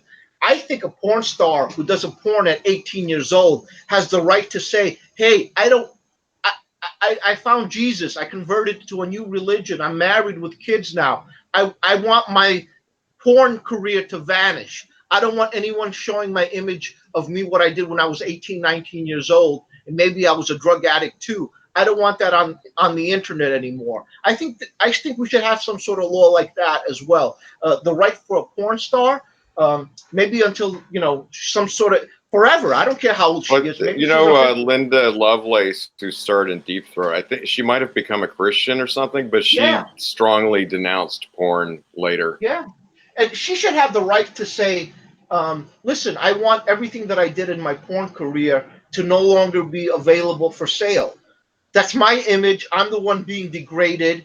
At the time, I didn't know what I was doing. I was under the abuse of a pimp. I was a drug addict. The pimp was abusing me, and I did this porn. I feel like I'm being victimized by the porn continuing. So I'd like that image to vanish. But it's I don't free want. speech, Worthy. No, you know what? It is free speech up to a point because it's her. She's the one who's involved in it. I don't. If I don't want But somebody it's some who's not director's involved. vision. I think that would be a very difficult case to I don't make, know. Swarthy, I don't know. because it's still like I've heard of porn stars who retired and they ended up using like the revenue that they like. Some of them retired; they're pretty rich, and they buy the rights back to a lot of the films that they appeared in, and then they expunge them from the internet. And it has Well, yeah. happened, but in terms of making that a legal option, I think it would be difficult because remember the actual licensing rights to those films belongs to the people who bought them. So I think we might be sailing into a bit of a legal minefield there. Oh, Just saying in terms of the discussion, not that I it, care in terms of. I'm not make, saying we're going to get zapped, but what. make me your president for life, and I will make it happen. Just believe me, I'll make it happen. Right, You right, know, but this. it's the same issue as when you talk to people who they say, well, we want to distribute people start saying, well, we want worker-owned cooperatives, so we're going to turn the factories over to the workers. I think it's almost the same parallel.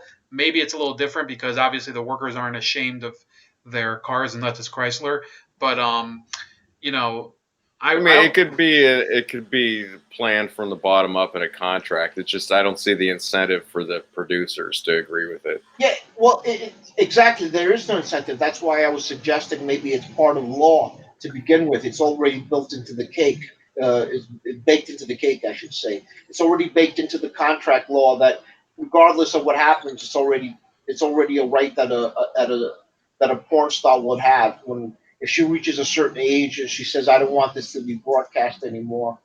She has that right. Maybe you want to add some sort of financial clause, some sort of compensation to the producer. Who knows? But I just feel sorry for all these young girls because for a time there, I think it's actually slowing down because I've been reading that there's been less and less sex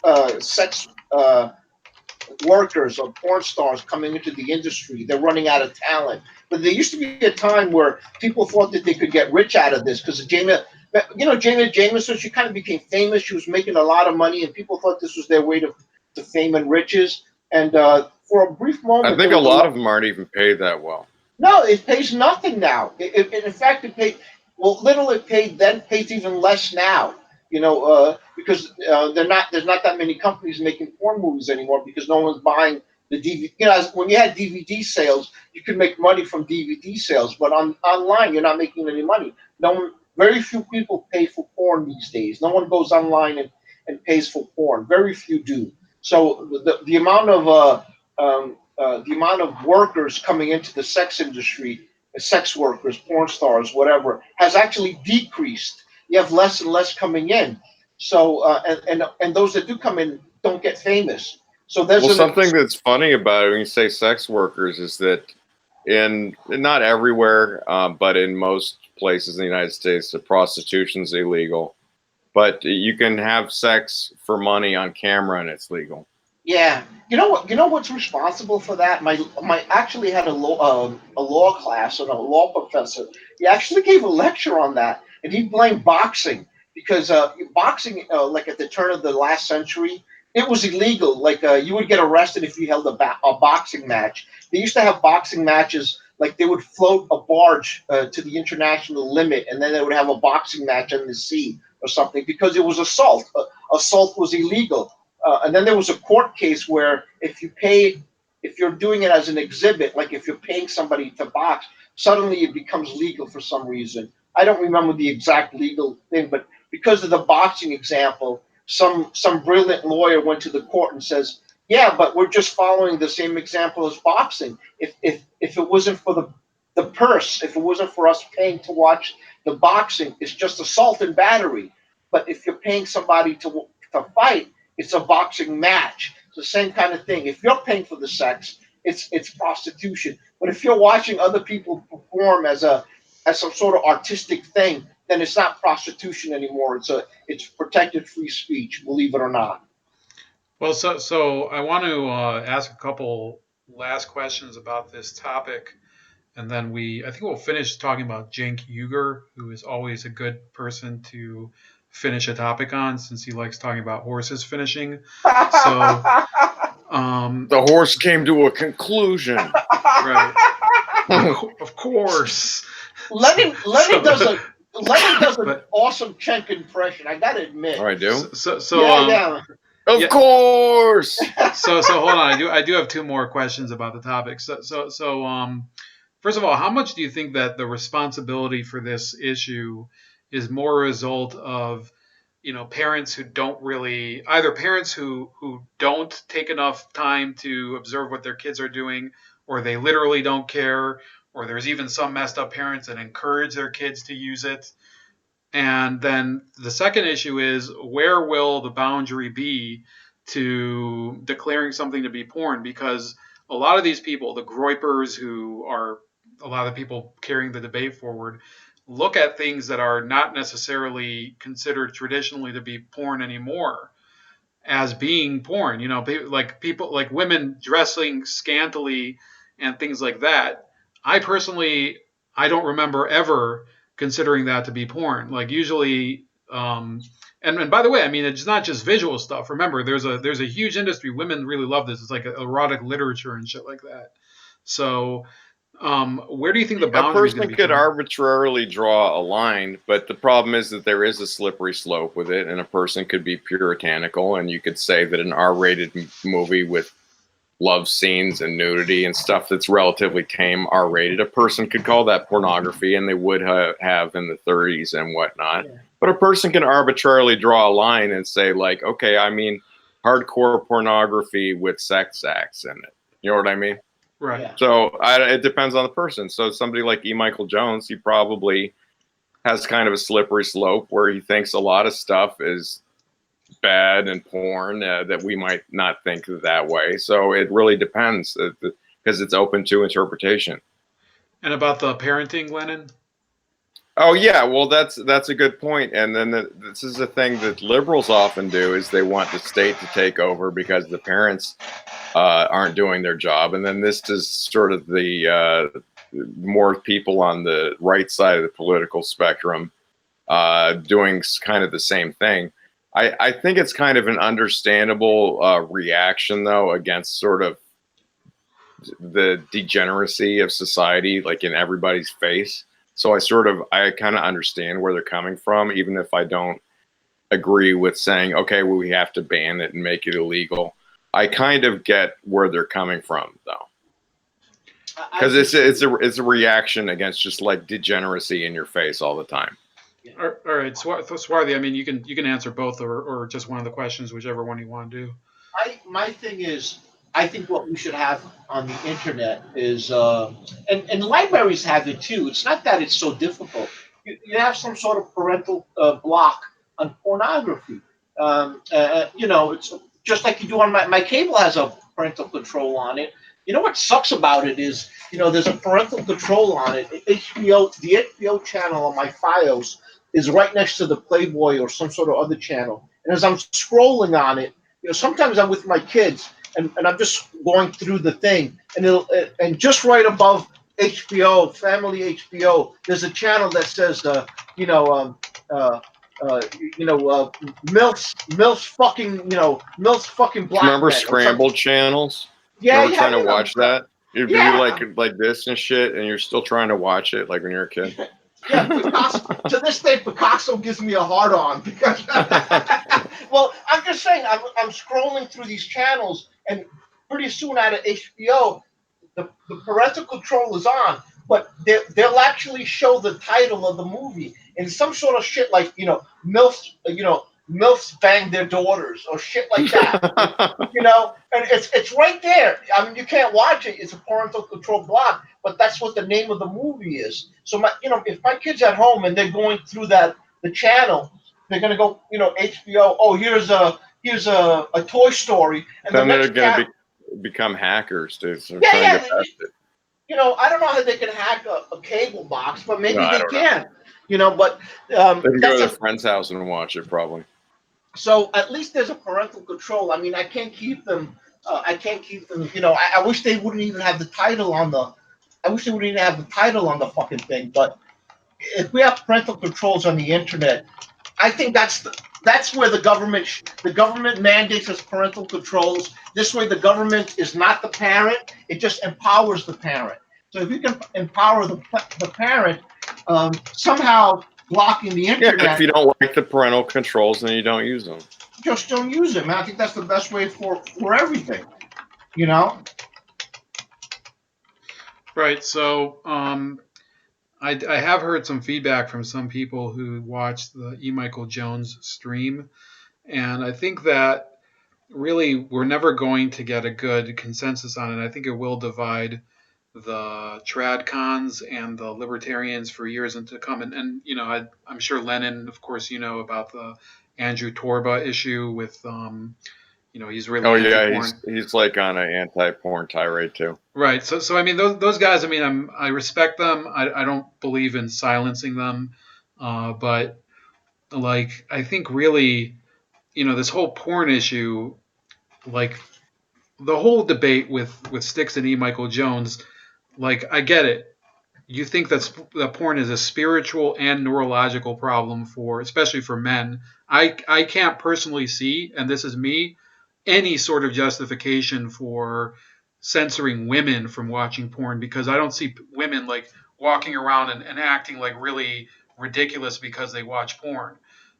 Maybe I'm wrong. Maybe I'm like, I guess, deluded or something. But I I mean, think like, there are some women that are sexual predators, but it's not as much as men, and I don't know how much it has to do with pornography, if anything. So yeah, I don't know. I would say with women, maybe I'm like, I would say that the issue with censoring porn is that these dudes, the religious dudes, look at male sexuality, I guess, as much more sinful than women's sexuality. I think the argument now is more, instead of saying that like porn is going to turn men into rapists, I think I hear the argument that it turns men into cucks more now, Right. It's sort of which I think is a Actually, valid I argument. don't I think actually I actually heard another argument that says that it makes men have.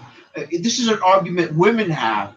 What they're saying is that when they have they're finding that men expect them to perform like a woman performs in a porno scene. So Yeah, like like bizarre sex acts bizarre, and positions and you whatnot. know, and that's what men are demanding from their girlfriends and doing to their girlfriends, and that makes women uncomfortable and whatnot. You know, not to get too gross or anything, but you know, I'm not a conservative, and I actually um, dealt with this in terms of you know, on a professional basis. There was a whole thing about again, I apologize for being gross.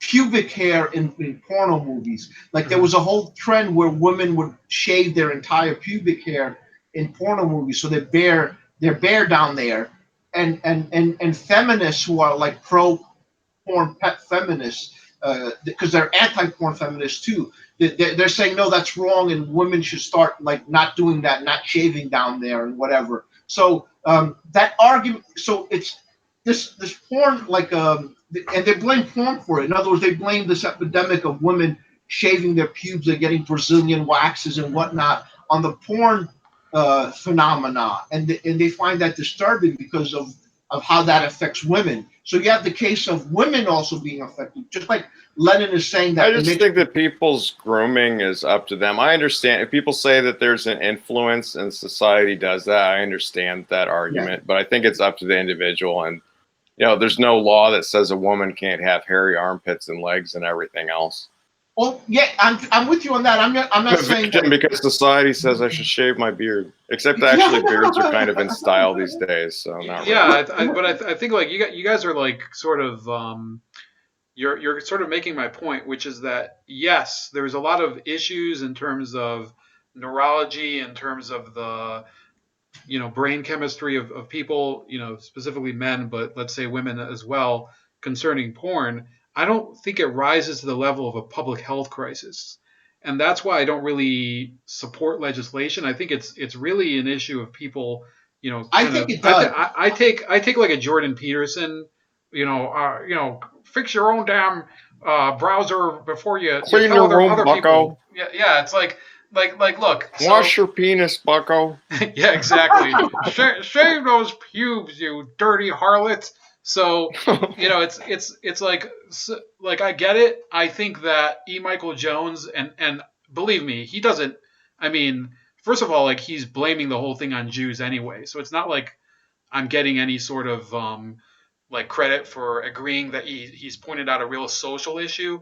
I just think he doesn't have an idea of how to address it. I think he's completely deluded, and I think he's an authoritarian.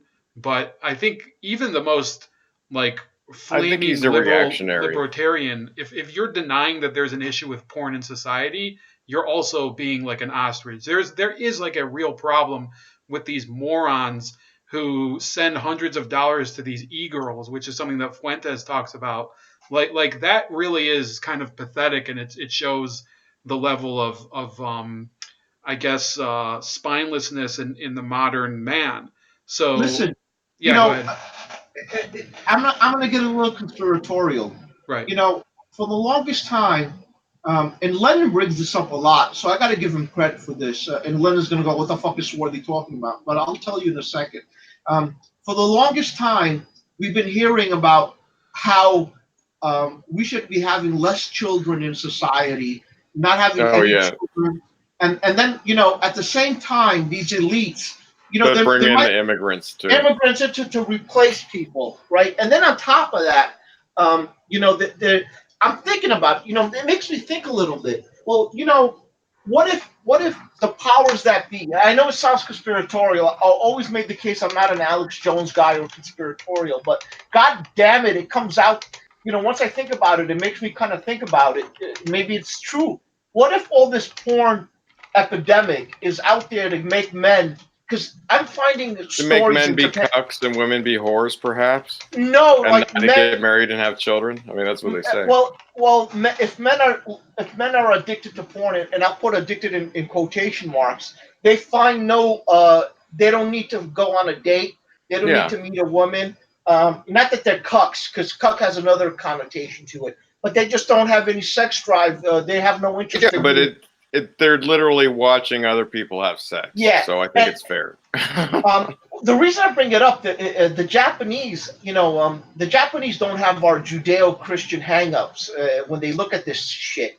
So when they look at what was going, the Japan has this decrease in birth rates. So the Hmm. Japanese government and institutions in Japan did a research on it, and they're finding that Japanese men just don't care anymore about having sex, because they watch a lot of porn. There's a lot of porn in comic books. They're There's a lot of. watching tentacle hentai. Yeah, yeah. Right. So at the end of the day, it has a net effect of decreasing uh, the population. And then, I see reports about testosterone levels down. Is that due to our society? Is that an influence on our lifestyle? Is that a dietary influence? Then you start getting a little conspiratorial. What's allowing this? Is this being done on purpose? Is this being done as a population control? That's what scares me a little bit about it. At the end of the day, I don't know if it's just the free market Yeah, it allowing does seem perversion. psyopish. It does seem psyop, which is what I think Lennon mentioned way earlier, that there's a little psyopishness about it, which bothers me a little bit, because then you start seeing like mainstream people, like CNN. HBO. Let me go fucking HBO. They had this show which I didn't see, but it was they do advertise it for. I forgot what her name is, Mrs. Robertson or whatever, Mrs. Robinson, something like that. Where it's a woman watching porn, and one of the commercials she's slapping her butt while she's watching porn, like she's learning how to be a pervert or something. And then CNN has this reporter. I think she's an Asian reporter, and she has like doing sex topics about this perversion. And then you have the Vice channel. There's this, it's called Slutopia or some Slutatious or some shit like that. Where this woman, she explores like the sex fetish underground or lifestyle and shit. Farting on people and drinking semen daiquiris. That's well, what Vice is about. Well, well, yes. She visits. She has a Slutopia or something like that. She visits a factory that makes life-size sex dolls for men to buy and have sex with. And she visits like an S&M retreat. A lot of times when you see that documentary type stuff, it's really creepy. It is totally creepy. Different from the illusion that you usually, whether it's something more softcore maybe or whatever. But there's an illusion, and then when you see the documentary type stuff with the real people, you get more of a creepy vibe. Like you see like the real swingers, and they're all fat and old and out of shape. Yeah. It's like disgusting. But there's a psyop nature to it that bothers me a little bit. Like the other thing that I'm seeing it on TV a lot and in movies a lot is a destruction of the family, a deconstruction of the family. I see it sneaked into a lot of TV shows like The Walking Dead and a lot of like pop culture shit where they want to make a family out of people who are not your blood relatives. Like this is my family now. You call people fam or family, which kind of takes into account this urban phenomena. All these hipsters, they kind of leave their small towns and they come into the big city, and now their new family is these people they just met and they're friends with. And which I think is very destructive of family, and I consider family to be blood relations, which is I think the most important thing a human being can have is some sort of connection with their family. So I'm seeing Hollywood pushing for a non-family family, and it's always usually it's like they're all like one is gay and one is not gay, one is nothing against gay people or something, but it's like to me they're using gay people and transsexual as a cudgel to destroy traditional families. It's sort of like it reminds me of the communists where they would use some sort of group as a cudgel. Bull brought up the Jewish example about these anti-Trump Jews, and then one day it's going to be turned on them. Well, we do have that phenomena in real life in communist Russia.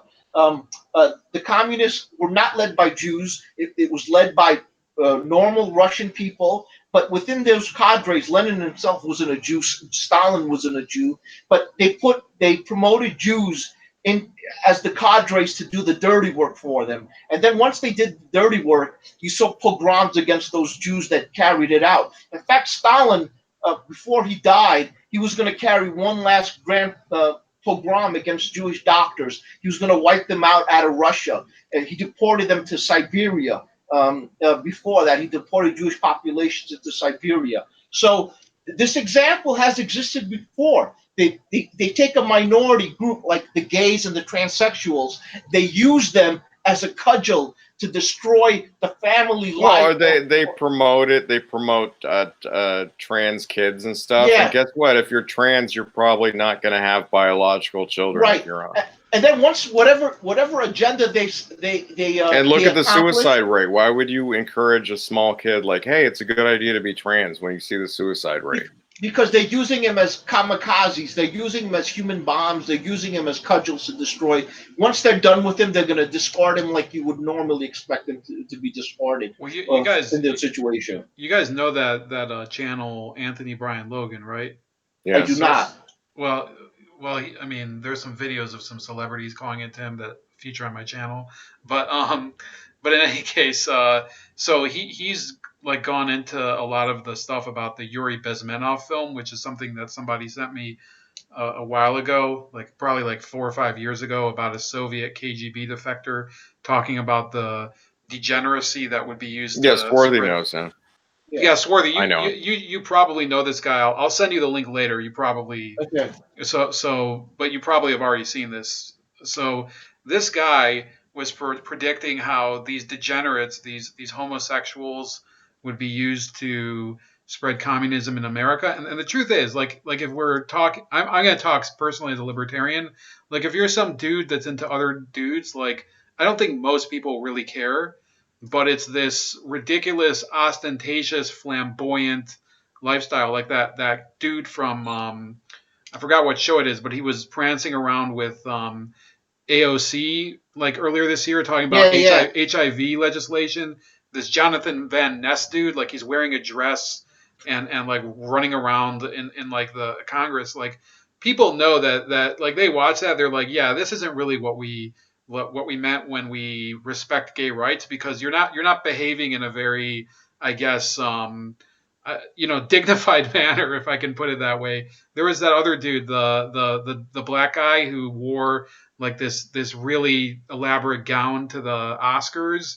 It's like people know that there's a difference between some dude like I guess being gay with his like friends, like his like gay lover and whatever, and like these morons who run around and do this. But like I think that the way that society was back before, some of these laws were repealed by the Supreme Court, I don't think that really reduced homosexuality. I think that there were always like these chicks that were like, a little bit more, I guess, husky, if we could put it that way, who, you knew, like everybody had a girl like that in class that you were like, yeah, Well, she's Liberace never came out of the closet officially. right. And I think like I don't know if that's the best way to run society. I personally wouldn't care, because like it's not my problem. But like those issues where we're now seeing these like weirdos basically being elevated to the level of cultural heroes, that was an element of KGB subversion. And it's not something that I really feel should be swept under the rug. I don't care how much I disagree with E. Michael Jones, and he's an authoritarian and I'm not.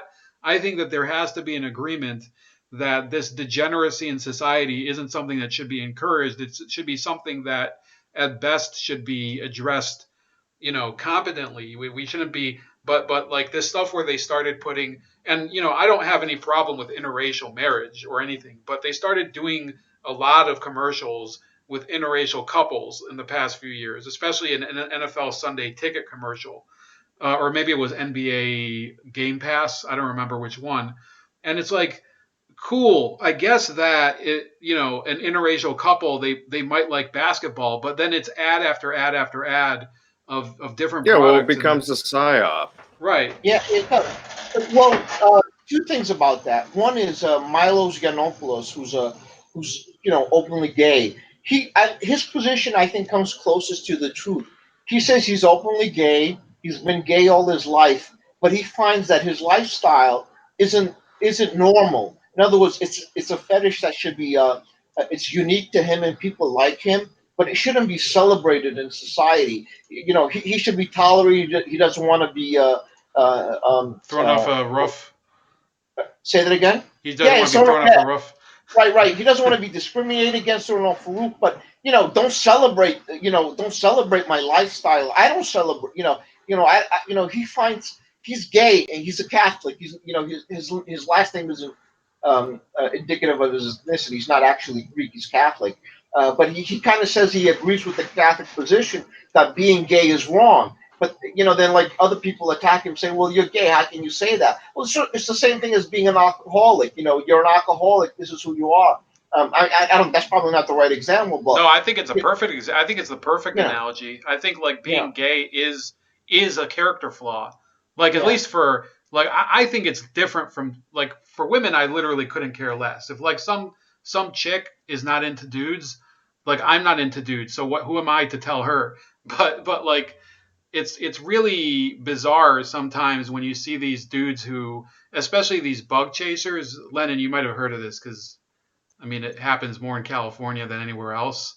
But it's like these morons who are like thinking like HIV positive literally should be I guess, I a hear virtue. Mr. Medicare talk about shit like that. Yeah. It's like those people have to be, I believe in freedom of speech, but this is like there's freedom of speech, and then there's freedom of I guess you know I guess this is like social Well, disintegration. I don't really believe in that. That's not the well, libertarianism that I believe in. up until the 1990s, the way they classified homosexuality was a sort of mental condition. You know how when you're a young kid, boys and girls go through this phase where you consider the opposite sex icky, Right. and then you grow up and you're hot for the opposite sex. Right. There's an element of those kids that don't grow out of that, where they always consider the opposite sex icky. Their hormones kick in, but their attraction to the opposite sex doesn't kick in. This is what mainstream psychology believed up until the 1980s, 1990s, and it was considered a just like you pee the bed. Like sometimes you pee the bed, and sometimes you don't grow out of that. You kind of pee the bed way later than you're supposed to. That was sort of what they considered homosexuality to be. You never grew out of that young boy, I just want to hang out with boys, girls are icky and stupid kind of phase. You know what I mean? That's what they thought gay, and that's probably closer to the truth than Well, ever. they used to say that transgenderism was a mental illness, and then they Yeah. said that it's not. Well, Well, there's and some the sort other, of mental illness in there, because a lot of these people like really, I think there's a number of like transsexuals that happen to live like very, very like they're very talented otherwise, but in many of these cases, these people are, I guess, just very sad. They do have like very, very fragile psyches, and they end up, you know, transitioning back. Some of them end up killing themselves. It's not really something that when you splash it across magazine covers, you solve the issue, because it is I an think if you abnormality. think you're trapped in the wrong body, that's a problem. yeah. That's just Well, my opinion. I uh, mean, Lenin knows it's Howard. self-evident, I'm in the Lenin wrong kno- body. That's Lenin a red flag. Lenin knows Howard Stern. Bold. I don't know if you followed Howard Stern back in the 1980s, when he was on radio. But back in the 1980s, Howard Stern had one of his whack packs, a transsexual, who hated. Like quotation marks. She actually had her penis removed and gender reassigned and all that shit. And she would call in, and Howard Stern used to be attacked by gay agenda types and everything for having this person on, because she would say she regretted doing this because she found once she cut her penis off and her balls and whatever. I mean, she went through the full transition, so she found it was problematic in terms of urinary stuff. She couldn't get an orgasm anymore.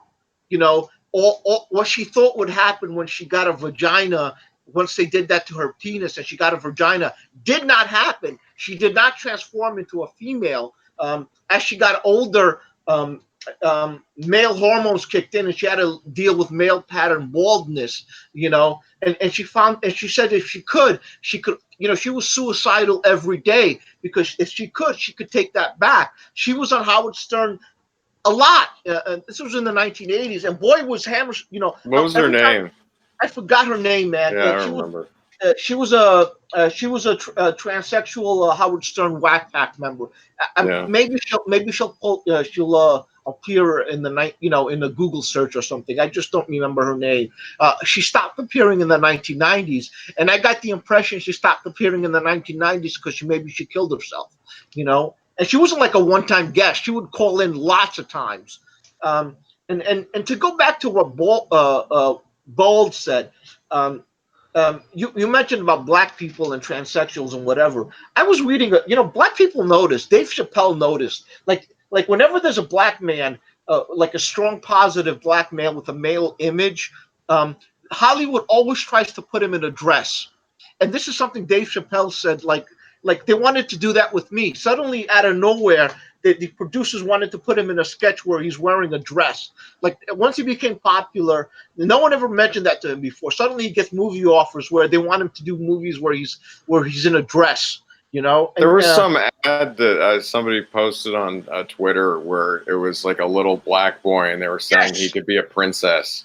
yes, and then that black person said, why are they always doing this to black people? Why are they trying to, and that kind of come up. I think they're doing it as a population control. If they can turn black, absolutely. I think so too. And it's a sort of. I'm not even like this identitarian guy, but ABL says it. I think this other guy, Tariq Nasheed, who's kind of a wacko too. But Yeah. those. I mean, look, you don't. I mean, at a certain point, everybody sees what's going on. Look, the wackos Well, notice it's a psyop. Look, the wackos notice it first because they're wackos and they know better. They don't know better not to say anything. Like the smart people know not to speak. There's a reason I wear a fucking mask and don't tell my identity on Twitter because when I say shit like this, if it gets out, whatever career I have, whatever Madison Avenue contacts I have, they will vanish. They will go away.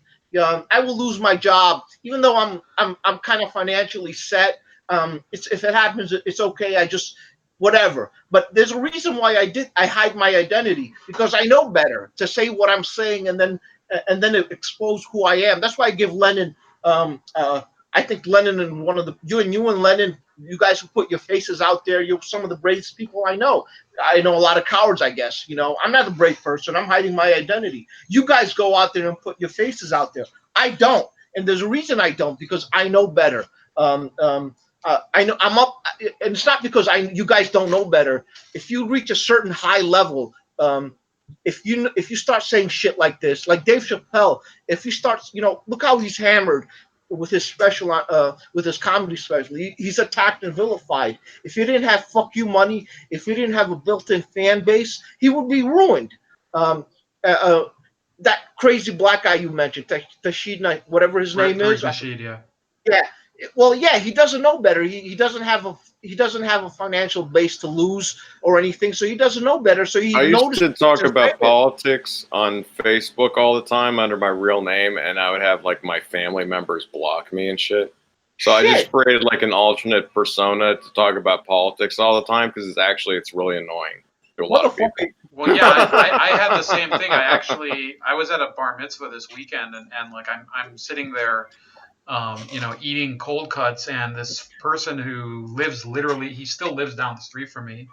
Like he doesn't go up to me. He's sitting like 3 seats away. He's like, yeah, what you're doing is in Hebrew they call it a Hillel Hashem. It's like desecrating the name for defending a rapist and a criminal, a con artist in the White House. I'm like, and he's like saying this to me in front of his kids. I'm like, dude, kiss my ass. It's like, I don't care about anything you're just a jealous person. You've always been holier than thou. I don't really care. And I just laughed in his face because like at a certain point, if like I don't consider myself someone who is trying to force people to believe what I think. Like the reason I defend Donald Trump is because I believe in a free society. I believe in innocence, the presumption of innocence. I've defended people I don't really like. Aziz Ansari, I mean, his comedy I sort of like, but it's not like I'm an Aziz Ansari fan, but I defended him against those bullshit Me Too charges. I defended what's the guy's name? The guy from Alabama, Roy Moore. I don't really believe in the same stuff as him, but like when people go and tell you, oh, you're being too out there, or you don't share stuff from InfoWars, or that type of stuff. When people tell you that, I mean, it really does grind my gears. It's like I don't tell them. I mean, yeah, I criticize people for what they share, but I don't tell them what to believe. It's literally it's against my belief system. But they try to make it seem like people like us are the threat to democracy, and I think it's the other way around. Listen. In the Old Testament, and this is the case with Christianity as well, the prophets, the ones we call crazy, they lived apart from the population. They lived in the desert. no one knew what they were cursed at. They were attacked by the I don't want to call Alex Jones a prophet or anything, but you know he was talking about Epstein before anyone else did, and he was vilified for it. I never paid attention to Alex Jones, but he was more right than the New York Times was. And just like in the Christian tradition, the prophets in the Christian tradition, the saints, they were guys that would go out in the desert and eat crickets and whatever.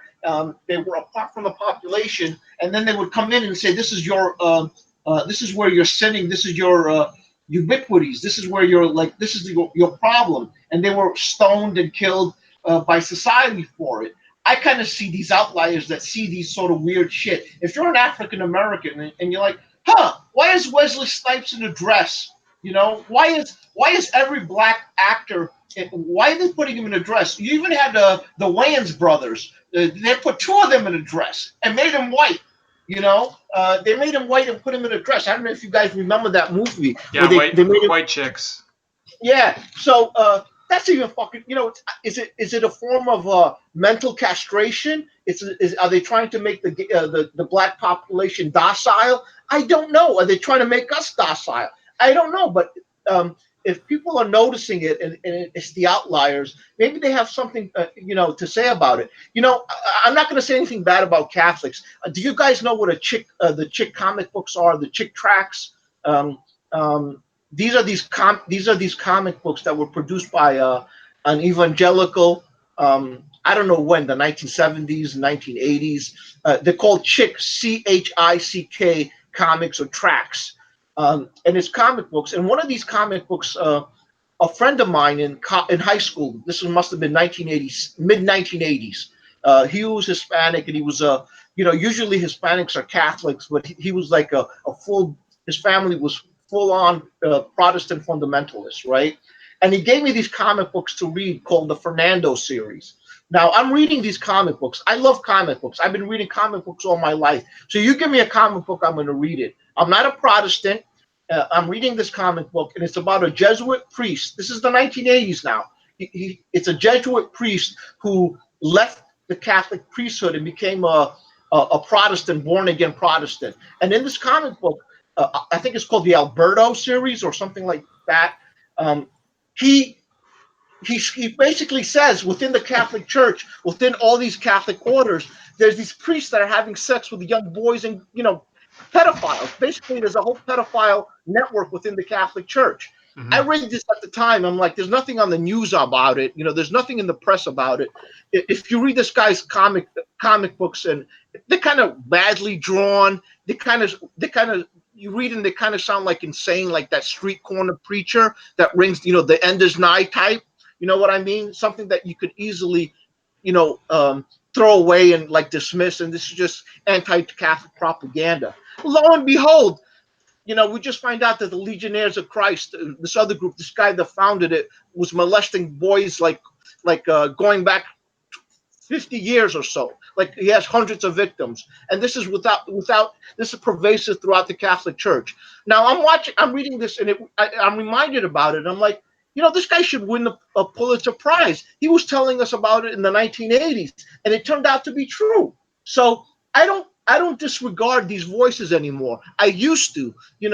Trump's victory kind of red pilled me, man. I got red pilled really hard, and to this day I kind of fight it a little bit.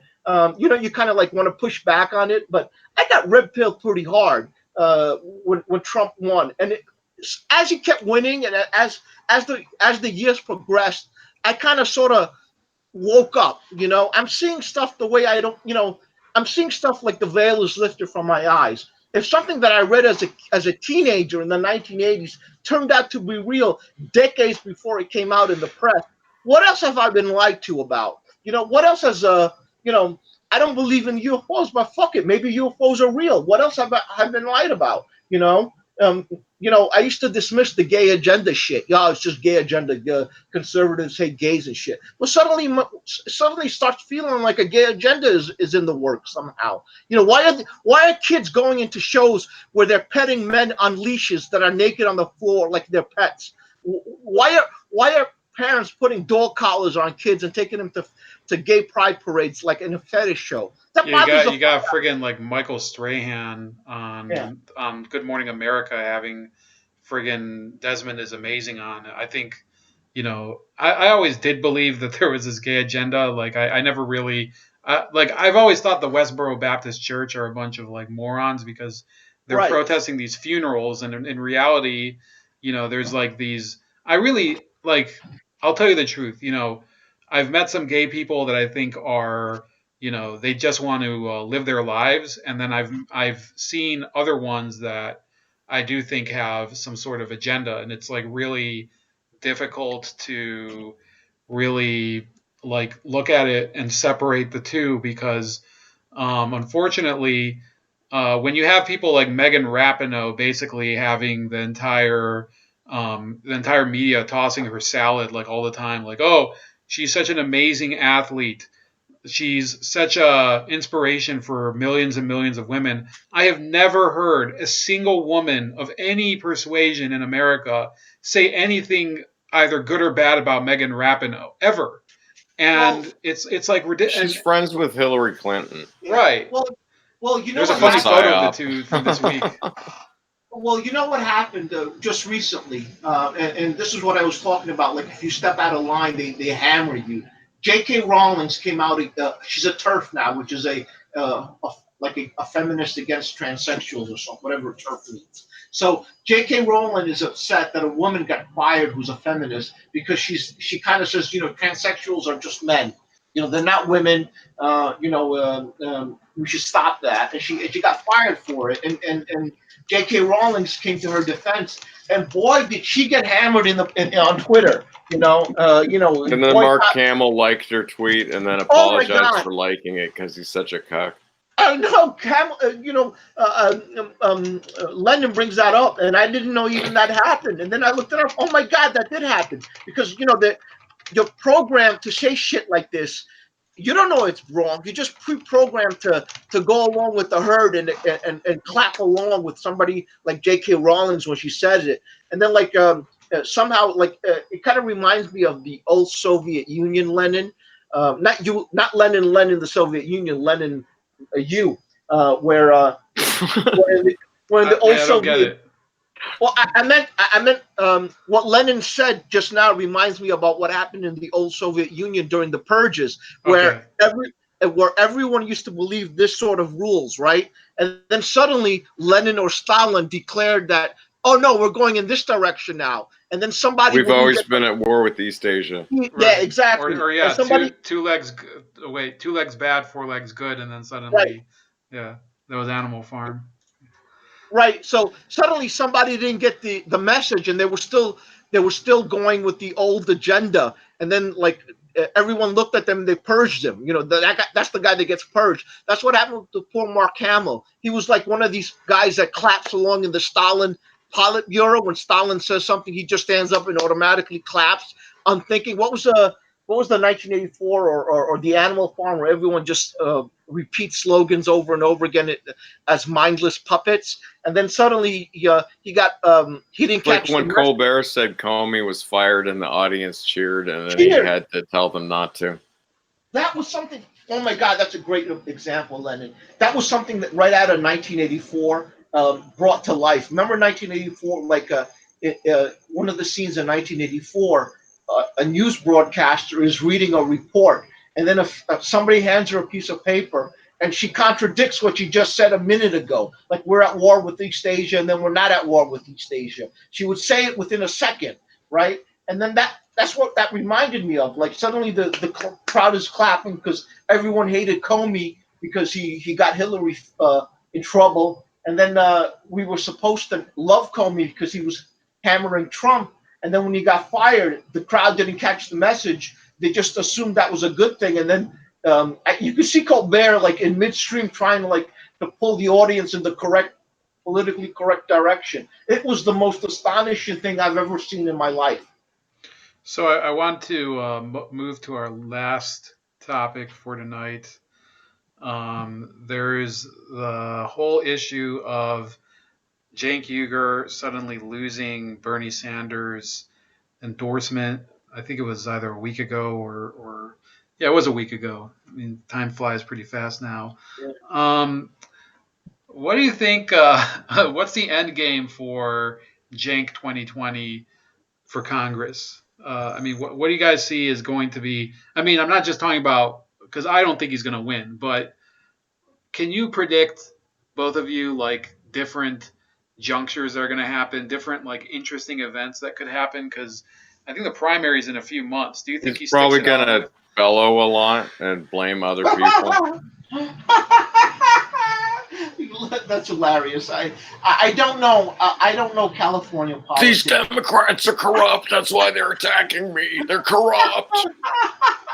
I love Lennon's. I really do love Lennon's Jenkins impersonation.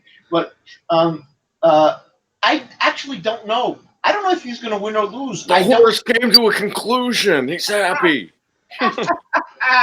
Well, I think what's happening is going to happen is this has happened to Cenk Elect before. me and I'll make horses happy. Of course. Cenk is one of these guys. I think the only thing I could think of is Lennon probably knows California politics better than I do. I don't know anything about California, literally nothing. Um, uh, I don't know if his celebrity. I don't know. It's corrupt. Yeah, it's Democrats corrupt. run things. So What's to know? I don't know if he's neoliberal popular enough that people will vote for him because they love the Young Turks. I don't think so. I don't know. I don't I know mean, either. I think the Democrats stuff the ballot boxes and cheat, but I don't Yeah. know that he's going to win I don't know. I don't think he's going to win, but I think what's going to happen to him, he's one of these guys that's always been an outsider. He wants to desperately be an insider, really bad. He tried it with MSNBC. Well, he's been selling out for years. Yeah, so this is his attempt to sort of, he wants to go the AOC route. He's seen what happened. Vote to for AOC. me and I'll pleasure your farm animals. Of course. So I think Cenk is in trouble in terms of his livelihood. I think if he doesn't win this election, I think it's over for the Young Turks as a you'll see His career is going to come to a conclusion like the horse does. Yeah, he might still do online stuff, but my theory is the money dried up. I think the establishment used him like a whore.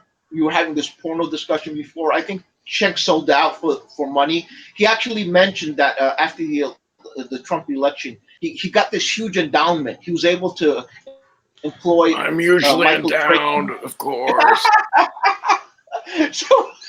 So he kind of claimed I'm coming to a conclusion.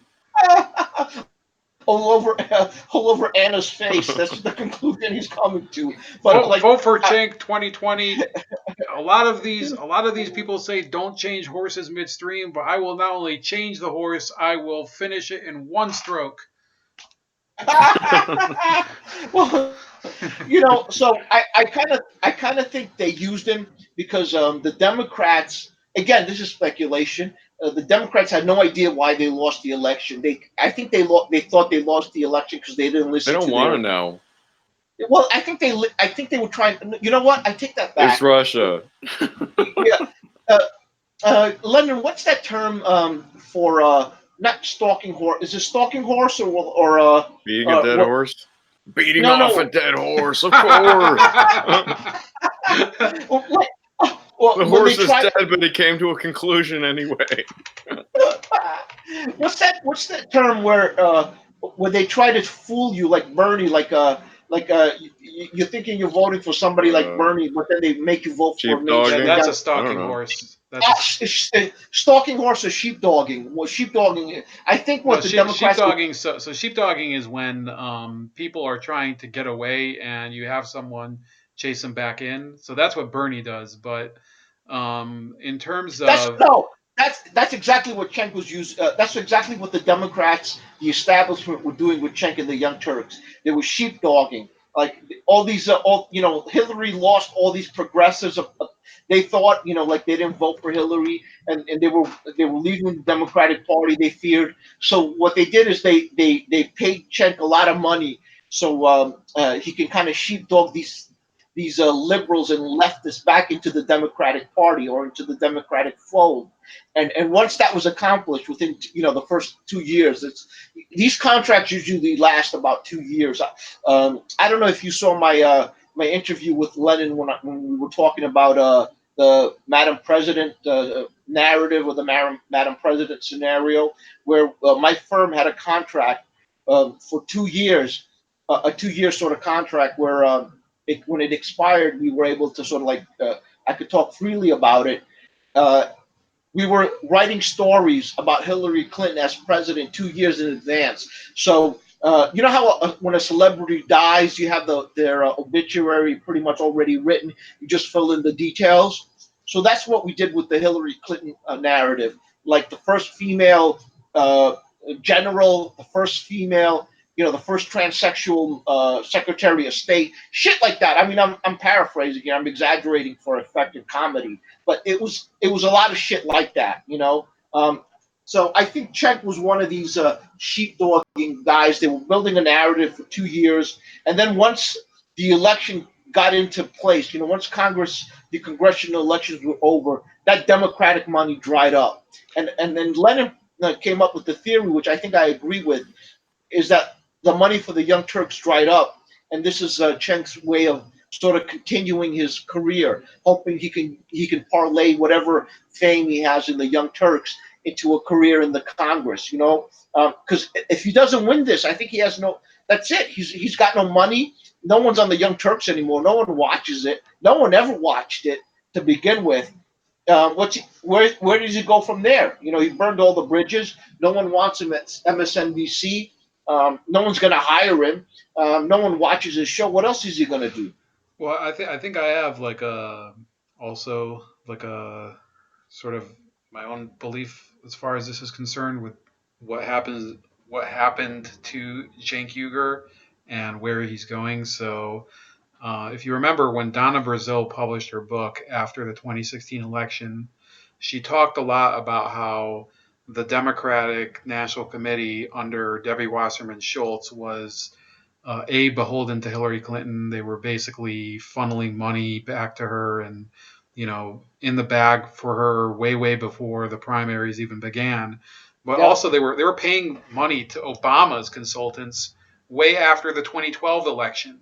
So this whole party, and I have no doubt there's something similar going on with the Republican National Committee. There's got to be stuff like that going on too, but it's a lot of I guess circle jerking in terms of people giving money to each other and the revolving door and doing favors for corporate America, and in some cases having actual affairs between each other. I do not doubt that that's happening too. And the issue with Cenk Uygur is that he was also trying to get in on that action. And in 2016, he felt like he had basically genuflected enough to the Democrats by shilling for Hillary Clinton. And he decided, okay, I've done enough. It's my turn to grab more of the jewels. So he had people running and featured them on his show that were going to be beholden to his agenda. People like, there's the Sam Ronan guy would say he wasn't necessarily Cenk's pawn, but he certainly appeared on his show on Jimmy Dore several times. Right. He had all of these Justice Democrats. He had he had Nomiki Konst appointed to the DNC, who was a TYT employee. So while she's and Jamarl Thomas, who's as far left as you can get, and still be a Bernie supporter, because there's people who are even more far to the left who don't like Bernie. But Jamarl said that at the time he thought that it was very, very disingenuous for Nomiki Konst to decide to take a position with the DNC and still talk about holding them accountable as a member of the alternative media, right? So Cenk tried to do this, and they got a few members of the squad nominated and everything, but in the end, look at what the squad is doing. They're going along with the whole impeachment, retard show and everything. The squad is a joke. They just appeal to a fringe of There, hardcore far left SJWs. They don't appeal to normal people. there's almost nothing left of the real alternative Democratic Party, the type that Dennis Kucinich, I would say, used to be something like that, and he's no longer serving in Congress anyway.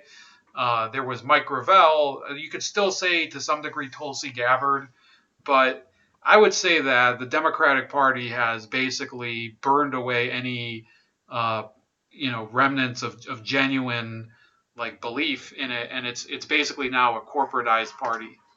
Yeah. The party's a train wreck. I don't even care how far left or right the people are who are Democrats, because they're Democrats. I mean, the number one thing that what unites them is they're a bunch of crooks, liars. Yeah, I voted for Obama twice, um, um, just because I couldn't vote for McCain, I couldn't vote for Romney, I didn't like their neocon agenda. But that's the last time I'm ever going to vote for a Democrat ever. I'm a never Democrat for life at this point. It's a corrupt party. How I can tell that the Republicans are not a corrupt party? Because Donald Trump won, and they let him win. And I don't mean let him as in they cheated for him. They let the people in the Republican Party decide who's the nomination, who's going to have the nomination for the presidency, and that was Trump. You and I full know well that the party did not want Donald Trump to be the president of the United States. They didn't want it to be the nominated um, person for this position, but they allowed it to happen because the base wanted it to happen because they voted it for him, and which is something that the Democrats did not do. At the end of the day, the Democrats subverted the will of their own party's base to get Hillary elected. They cheated on her behalf. If they could cheat that way for Hillary Clinton, there's nothing. They actually admitted that the primaries don't count for anything. They'll select who they want to select. So for that alone, I will never vote for a Democrat ever. All right, so I think we've covered all the topics today, and I think it's fantastic. We've arrived at a conclusion, of course. Right. So that was the top stud talking, and I guess we're gonna have a thoroughbred discussion next time. So anyway, I'm glad. I mean, I've never had both of you on. Obviously, Lennon, we've probably streamed together several times. Like 3 years ago, I think. And Swarthy, you've been on a couple of times. But you guys have a show that you typically do once a week on the Lennon McCarthy 2.0 page or channel, so you can subscribe to that. He's also on BitChute. It's just Lennon McCarthy. Anything else you guys want to pimp out? I'm also on Steam at Lennon McCarthy. Yeah, and I'm on nothing. So he's on Gab. Yeah, he's on Gab at Greek Style 1. So yeah, all I suggest is people follow Lennon, because Lennon he does more than just do these like a Saturday show with me. He's very funny, and I think he has a good singing voice. But just barely more. But anyway, hopefully I'll do a little bit more material. Yeah, he does. I like he does some nice song parodies. Check out my video, Lizzie in Disguise and Lion. It's on my YouTube channel. So follow him and get his content that way. I think he's a good creator, and he deserves more views. Thanks. All right. So as far as my channel, obviously you're on YouTube, so you can find me on BitChute, Minds, and on Subscribestar if you want to throw some drachmas my way. So those are all at Chef Leopard, and on Gab at Starscream85. And I will talk to you later. Once again, happy holidays, happy Hanukkah. It's already Hanukkah. Merry Christmas tomorrow. And and we'll talk again one day. All right. Yeah. Thanks, guys. Thanks, guys. Bye-bye. Take care. Have a good night.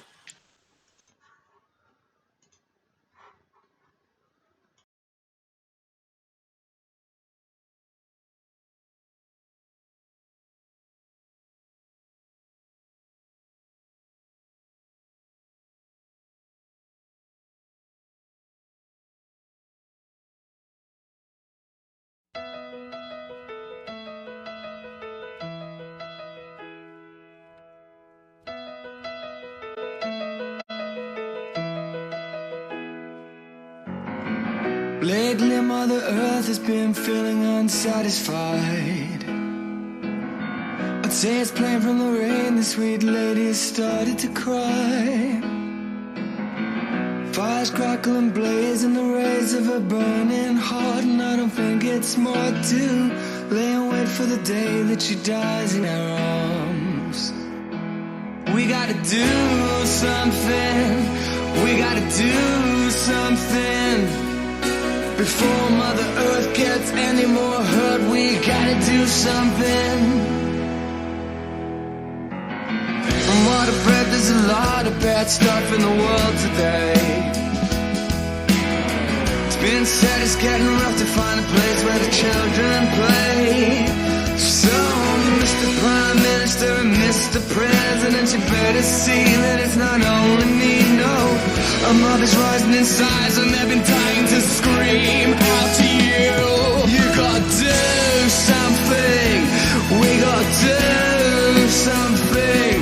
Sometimes I sit in my room, I don't know what to do, but we've gotta do something. It's time to do something, someone should do something. We gotta do something, and that someone is you, and you, and you, and you. I pray it ain't all lost and gone. I pray we might learn right from wrong. I pray this broken day will not last too long. I pray that you believe my song, darling.